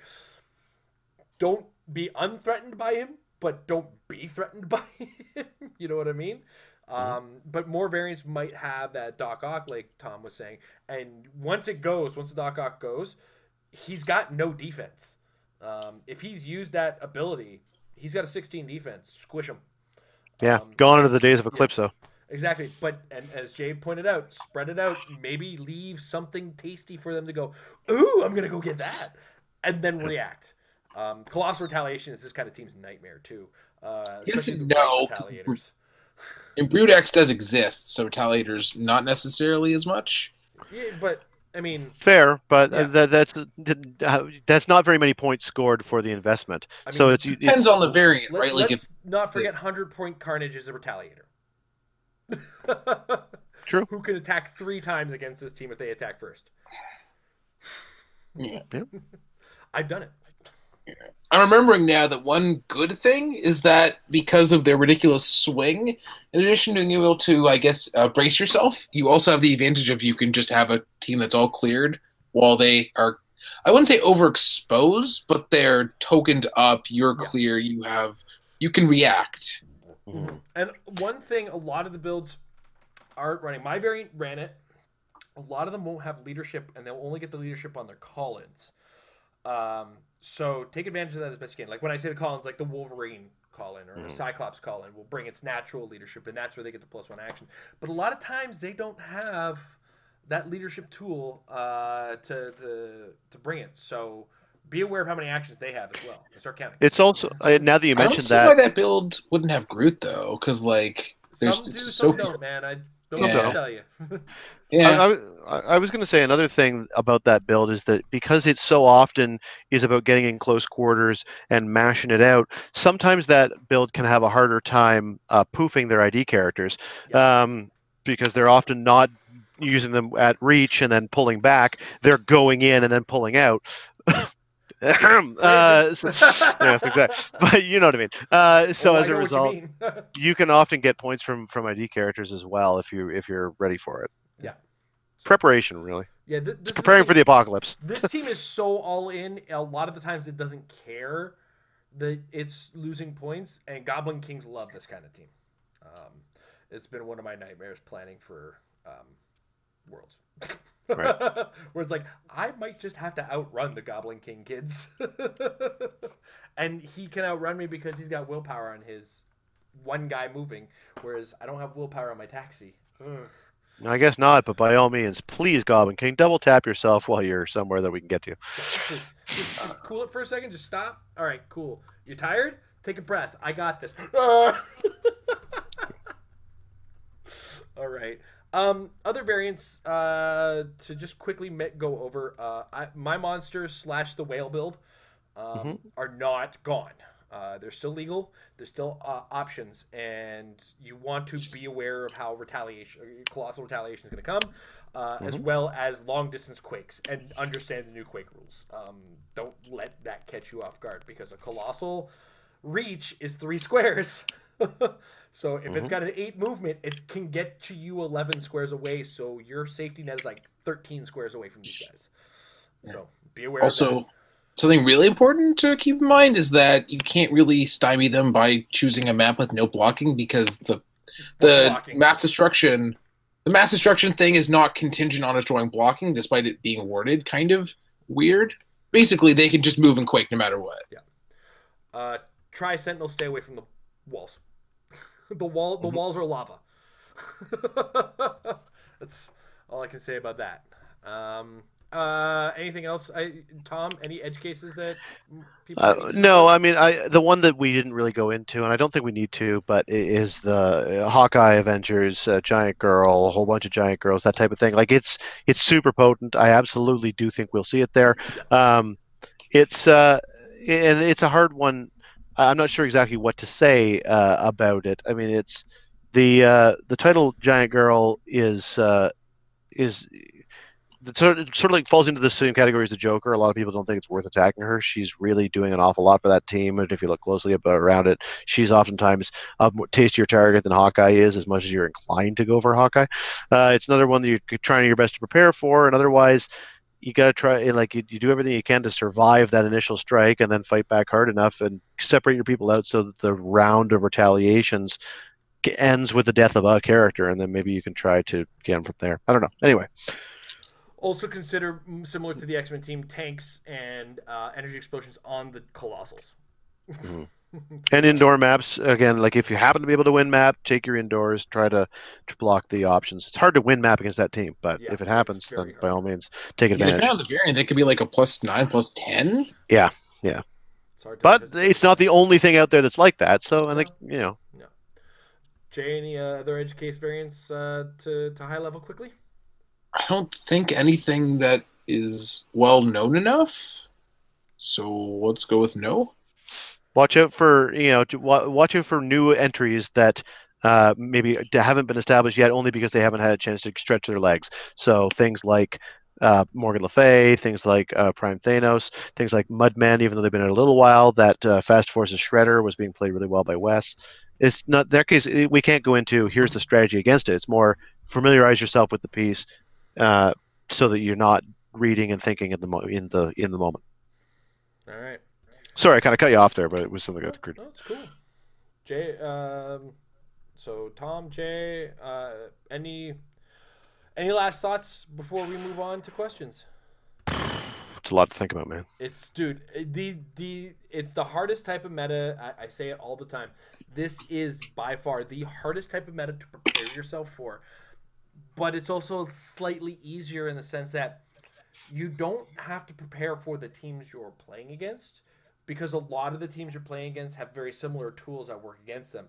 You need to take your team and know the crap out of it. And that is by far the best advice I can offer up going into an environment like this. It's like, can I do it with just the tools I have? And hopefully you can. Any other last thoughts there, birthday boy? I feel like with the diversity of the meta, I think your best bet, or my best tip as of now, not specifically mentioned, is that with the number of flex points we have now, just between ID cards being a thing and other options, the tank not breaking theme, I feel like it's worth trying to work your flex points to cover as much ground as possible. Like, there's just certain ID cards that just work in so many situations. Like, Banshee has Pulse Wave, but also his inspiration gives action tokens, which can just murder a Lockjaw. Or the tank does so much against so many teams, and those sort of things. So when you're building your sides, I guess your side stuff to your team, it's worth considering how those can help you in your bad matchups. And I also want to say good luck everybody else who's not me. This does not sound like a fun meta to prepare for. It's too diverse. I honestly think it's more fun to just prepare my team as opposed to worry about the team that exists, personally.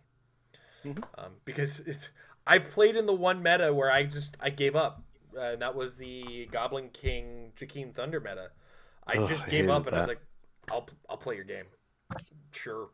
And I didn't feel good about it. Like, don't get me wrong, I enjoyed playing the team. I enjoyed playing HeroClix in general. I felt pigeonholed into what I had. So.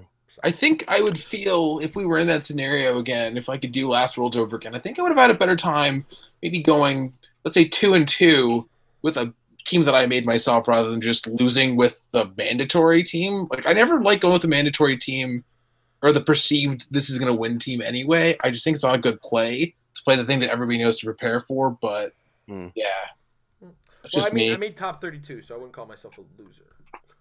I meant me specifically because I'm a loser. You are good. Take the compliment. Look, I got a sword. Doesn't mean anything, okay? Right. Get two swords. Remember, one of them is named Random Destruction for a reason. Yes.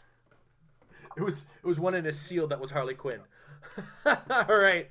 Before we move into questions, I want to take a second to thank our patrons over at patreon.com/marriedwithclicks. With your support, I was able to talk these guys into 200 episodes of this crap. Right? So, thank you guys very much. If you want to check us out at patreon.com/marriedwithclicks, check out what valuations come from for you. If you don't want to join in, that's cool. Just keep your ad block off. And join in the Married with Clicks patron Discord, which you get into at any valuation. As well, you can get access to the Married with Clicks patron hangout. I'm still trying to figure out when we're gonna do next month's patron hangout, though it's probably looking like December 9th, because December 2nd it gets a little fuzzy as far as travel and everything like that. I don't think we're actually sticking around in town for the full Sunday. I think we leave Sunday midday morning. I'm not sure. I got to talk to my drivers. So, but I was planning on doing like a weird in-person from my laptop live Metal Lab with a couple of guys who might be there live, or sorry, not Metal Lab, but patron hangout. Bring Tom and Jay in front of the camera, that kind of stuff. But it all gets a little fuzzy around there. So I'm not going to commit to that. I'm going to commit to December 9th, the week before my birthday. Whee! I'm so glad I chose the 9th, because I'd be so hungover on the 16th if I was going to try to do it on that one. But also we have access up at the $10 level. We have access to action tokens. For those of you who are waiting for your last 2 months action tokens, they are on order, waiting for them to come in, waiting for the guys who print them to print them for us, and so we can send them back out to you guys. So just on a holding pattern on that. We promise we have ordered them. We just need to get the proofs and pay for them. So once we get the proofs, we pay for them, then they come to us, then we send them out to you guys. It's a complicated process. All right. that said, we move to the Facebook first. If you're live with us in the chat, put question in front of your question so we can see it in the chat and answer it. And we don't address politics on this show, so you can keep your silly little politics questions and discussion out of my chat, please. You know who you are, if you're even not a bot. You're not me. All right. Just got to quickly check timestamps on these. Oh, they're all within the same hour. All right. First things first. Andrew Fairweather wants to know, why in the world do they make colored underwear so that I can wear underwear? But it's so I can wear underwear freely around a room with people I know but am comfortable with, but are also not completely comfortable, because then they just look like shorts. Really tight shorts. Anyway, he wants to know, can you guys maybe give me some ideas on competitive TMNT villains teams minus those Shredder's return teams? Well, you took away all the competitive ones. No, So you certainly didn't. No. The Fast Forces Shredder is amazing. I was going to mention the Unplugged for Fast Forces Shredder, but that's one TMNT villain. Hey, let's not. Actually have it? What's that? Did he say keyword or in? Or Well, he said TMNT villains. It doesn't actually have it. It only has Foot Clan martial artists. Well, so isn't that neat? Foot Clan are TMNT villains. Yeah. So he's still a TMNT villain. I mean, is General Trag or Trang or whatever one? Because that was one that James was playing to great effect, I thought. General Trag is a TMNT villain, but he's not a Foot Clan. He's still a good piece. But yeah, he's a pretty good piece. He's one that will catch people off guard for sure. Yeah, he's a fringe play, but I think that he brings himself back to life. He punches you through blocking terrain for free, and he's got a decent enough dial in his own right that he's viable, and people won't be expecting him. Yeah. I like set 4 Shredder with all sorts of fun variants. Like you give him Scarface for range 12-6, or just energy explosion. And also another synergistic play with the go across the map teams, because popping the Shredder illusion is kind of like Teakle in the old days. Mm-hmm. Oh, we can't forget the new Krang too. The new Krang is really tough. He exists. Yeah, he is tough. I also like the what are the foot Boomerang? decoys, or what were the clear foot guys who you can't target them? Is that what they are? Yeah. The invisible ones? Yeah. The invisible ones, yes. The ones you can't target until they target you. I think they're pretty cool. Yeah, I think they were the For cheap. For cheap, I think they're pretty good. Yeah, they're the common ones. The foot tech. Yes.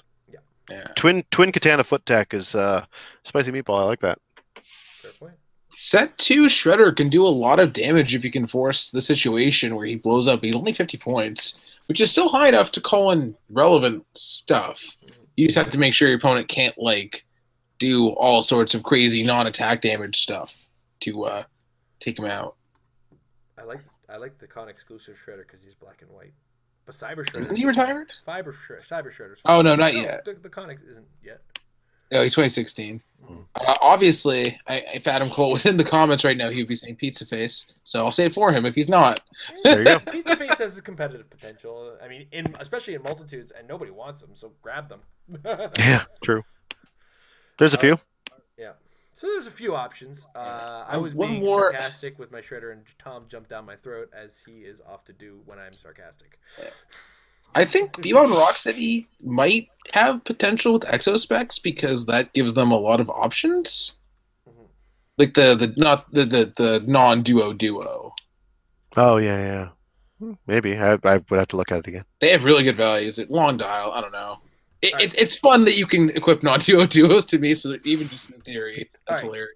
So Tom's got about 10 minutes left on his laptop, so we got to kind of speed around these. Well, I can go before the end. Don't worry about it. All right, so Michael Fader wants to know, and he is the alpha patron, the first ever patron. Is Leech still a thing on meta teams? He hasn't really been a thing. I mean, you could use him. I know he's part of the Blackbird teams for sure. He's a great real boy for a Blackbird. Yeah, he's a fantastic real boy, especially in this Goblin King world. Might be worth a consideration for sure. I mean, yes and no, because you're automatically giving up points, but I guess you're assuming that's going to happen anyway. So yeah. Well, I mean, you're not giving points if you don't let him use the power set. It's going to help him get the Leech. There's still a lot of Unimines out there. Lockjaw's a thing. Yeah, it's Yeah, I think there's potential in there. Macrochunos has 2 questions. First one, Matty G. Matty G himself, top 2 from last year's Worlds, and he's just a really good all-around player. Yeah, he's a heck of a player. Should Nationals move to the West Coast since Worlds is on the East Coast and the Rock Cup is in the South? I don't know, man. These things are based on like conventions. So is there something in the West Coast that they could run on? Is WizKids got a presence there? Because WizKids is out of New Jersey, and that's generally the area they want to work around. Is their own area. So. I will play the devil's advocate to that point and say that I think that in principle it would be good. I know that I know that Worlds is not actually like it's not an American tournament, but it's an American tournament. It's going to take if it's going to take place in the U.S. I like the idea that it take place somewhere distinct from nationals. I think it's a good idea. I don't know how the feasibility of it and how much WizKids wants to do it is maybe another side of the argument. But should it happen from a spiritual perspective, it would be nice to get the West Coast some love in that way. Should, will, no. I think it'd be cool. Should, yes, will, no. I also really like the West Coast, so yeah, please. Jake? I don't see it happening. Cool. Still be nice. Yeah. All right, next up, Matty G also asks, predictions on who's going to win if you had to put your life on it. If I had to put my life on it, Tom, my life is in your hands. Oh, goodness. You're way off. I appreciate it, but I think you're way off. If I had to put my life on somebody, I'd probably put my life on Isaac. Isaac. Jay, who'd you put your life on? Let's go with the fellow Metal Lab member, and if we're not going to say Tom because you already did, I'll still count PJ. Yes, that is fair. All right. Safe place. These are all good, and like anyway. These are all good, including you. We could go. The list could go on because there are several people, but it's funny because the list could go on, and my name I wouldn't put on that list. Right. He did ask for one name, so that would be the name I would give out. All right. Jose Ernesto Malpica, is there a gauntlet that we need to be prepared for? A full list of meta teams, or at least which figures are defined in current? I think we covered that. Yeah, I think that's this episode. If you go through all the teams that we talked about in this episode, some kind of variant of everything that we just talked about, that's what you need. But also, if you can get through those teams, you can compete, I think. Or if you can compete with those teams, you can compete. But what did you want to add there, Jay? PJ's Majestics article where he goes over like 30 archetypes, some of which probably aren't, like Star might not be on there depending on how old the article is, but that's still a good list. Yeah. And I think and I think there's at least one or a couple of versions of Thanos with a gauntlet, so think about that. Yeah. Humor. Comics. All right, we're moving to the chat, and we're in a lightning round. KJ Foster, with X-Men dying down, close combat, do you think Beta Ray Bill will make an appearance at Worlds? No, because Mjolnir exists. I don't know. Mjolnir does exist, but Mjolnir is starting to become, like, with fewer Lady Death teams and stuff, a lot more of something that is being put on. It's like being put on your secondary attacker, I find, in a lot of those Star Foxes or Moon Dragons or whatever. I find that not too many people are putting Mjolnir onto their primary attackers, and so I think that Beta Ray Bill has a real possibility. It's a shame. He has a lot of points for what you get, but what you get's spicy. That's a good point. I forgot all about him. Yeah.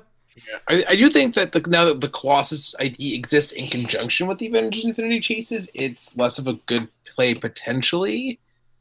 I think there's too much other stuff that we don't have time to list that does just counter it too hard right this second. There's also still a fair amount of close combat and a fair amount of Shredder and stuff like that. Like, it's not just because X-Men's on the way down doesn't mean that close combat is too. So. All right. Next up. Good thought, though. Also from KJ Foster. With Tom playing some tunes, can you represent the Greater Toronto area by playing a little Drake? I prefer in the I will not allow any Drake on this channel. I'm sorry. My cool factor is at too basic a level. If you want some Greater Toronto stuff from us, maybe we'll go Rush. Rush sound good? We'll have to do it earlier on a podcast next time. By the time my girlfriend goes to bed, it's harder to pump out the tunes. Yeah, we ran pretty long today, a lot longer than we had been. So. Unfortunately, no more tunes from Tom. We had a good one planned for the. That's okay. We'll do it later. Or another episode. Also, I'll work on some Drake. I'll figure something out for you, KJ. No, don't do it. Don't do it. Get kicked off. Hey, Tom, if you're gonna do it, call me on my cell phone. Tom's last episode of the Metal Lab. That was it. Oh. That was the last. No, I would never let Tom go just because he played Drake. I would just mute him. Stop that power. Gotta rep the 6. All right. Then there's a bunch of crap from a Trump bot, and GL says this is my birthday song. It's not very long. Hey. For you, Jay. KJ Foster is okay with Rush, so maybe next time we'll do Limelight. Okay, sure. On the way out of episode 200, we'll do a little rendition of Limelight. I'm on the drums here, guys, with my pencils. Nice. All right. On that note, speaking of sponsors, I want to thank everybody for joining us live. Thank you for joining us in the archives. Remember, if you want your face or your voice on next week's episode 200, please submit some kind of content, audio or visual, to us at marriedwithclicks@gmail.com. Be it a link on like a Dropbox or a Google Drive link or a YouTube link. We'll figure a way out from there. Just to kind of add to the show, add your taste, add your thanks to the 200th episode. We want to show some love to you guys for your support, and just just let everybody share in the fact that you guys have been willing to watch us for 200 episodes, and the fact that we've stopped topics for 200 episodes. Let's not kid ourselves. So thank you guys very much. Also, I want to thank our sponsors over majesticccg.com/apex-insiders. They've been with us from the get-go. I want to thank them a lot for their support. Check out the Apex Insiders, majesticccg.com/apex-insiders. $3. Great resource. Access. A great resource. Brain dumps from great brains. I want the gray matter of some of these guys just jammed in my head, and that's where I go to check that stuff out. $3 a month is a cheap price for what you get as far as quality of articles and quality of thought process. And even on the free site, you get some really good, high-quality stuff and some low-quality stuff, like I write for free stuff occasionally. So. And I also want to thank our patrons over at patreon.com/marriedwithclicks. Guys, 2 weeks to Worlds. In fact, it is like days at this point. We should be counting the days because it is the 19th right now. 10 days. 10 days until you should be traveling to Philadelphia to go play in HeroClix Worlds. And that means if you're not doing it now, it is time to get some practice. Because practice will make your team better. Have a good night, everybody. Good night.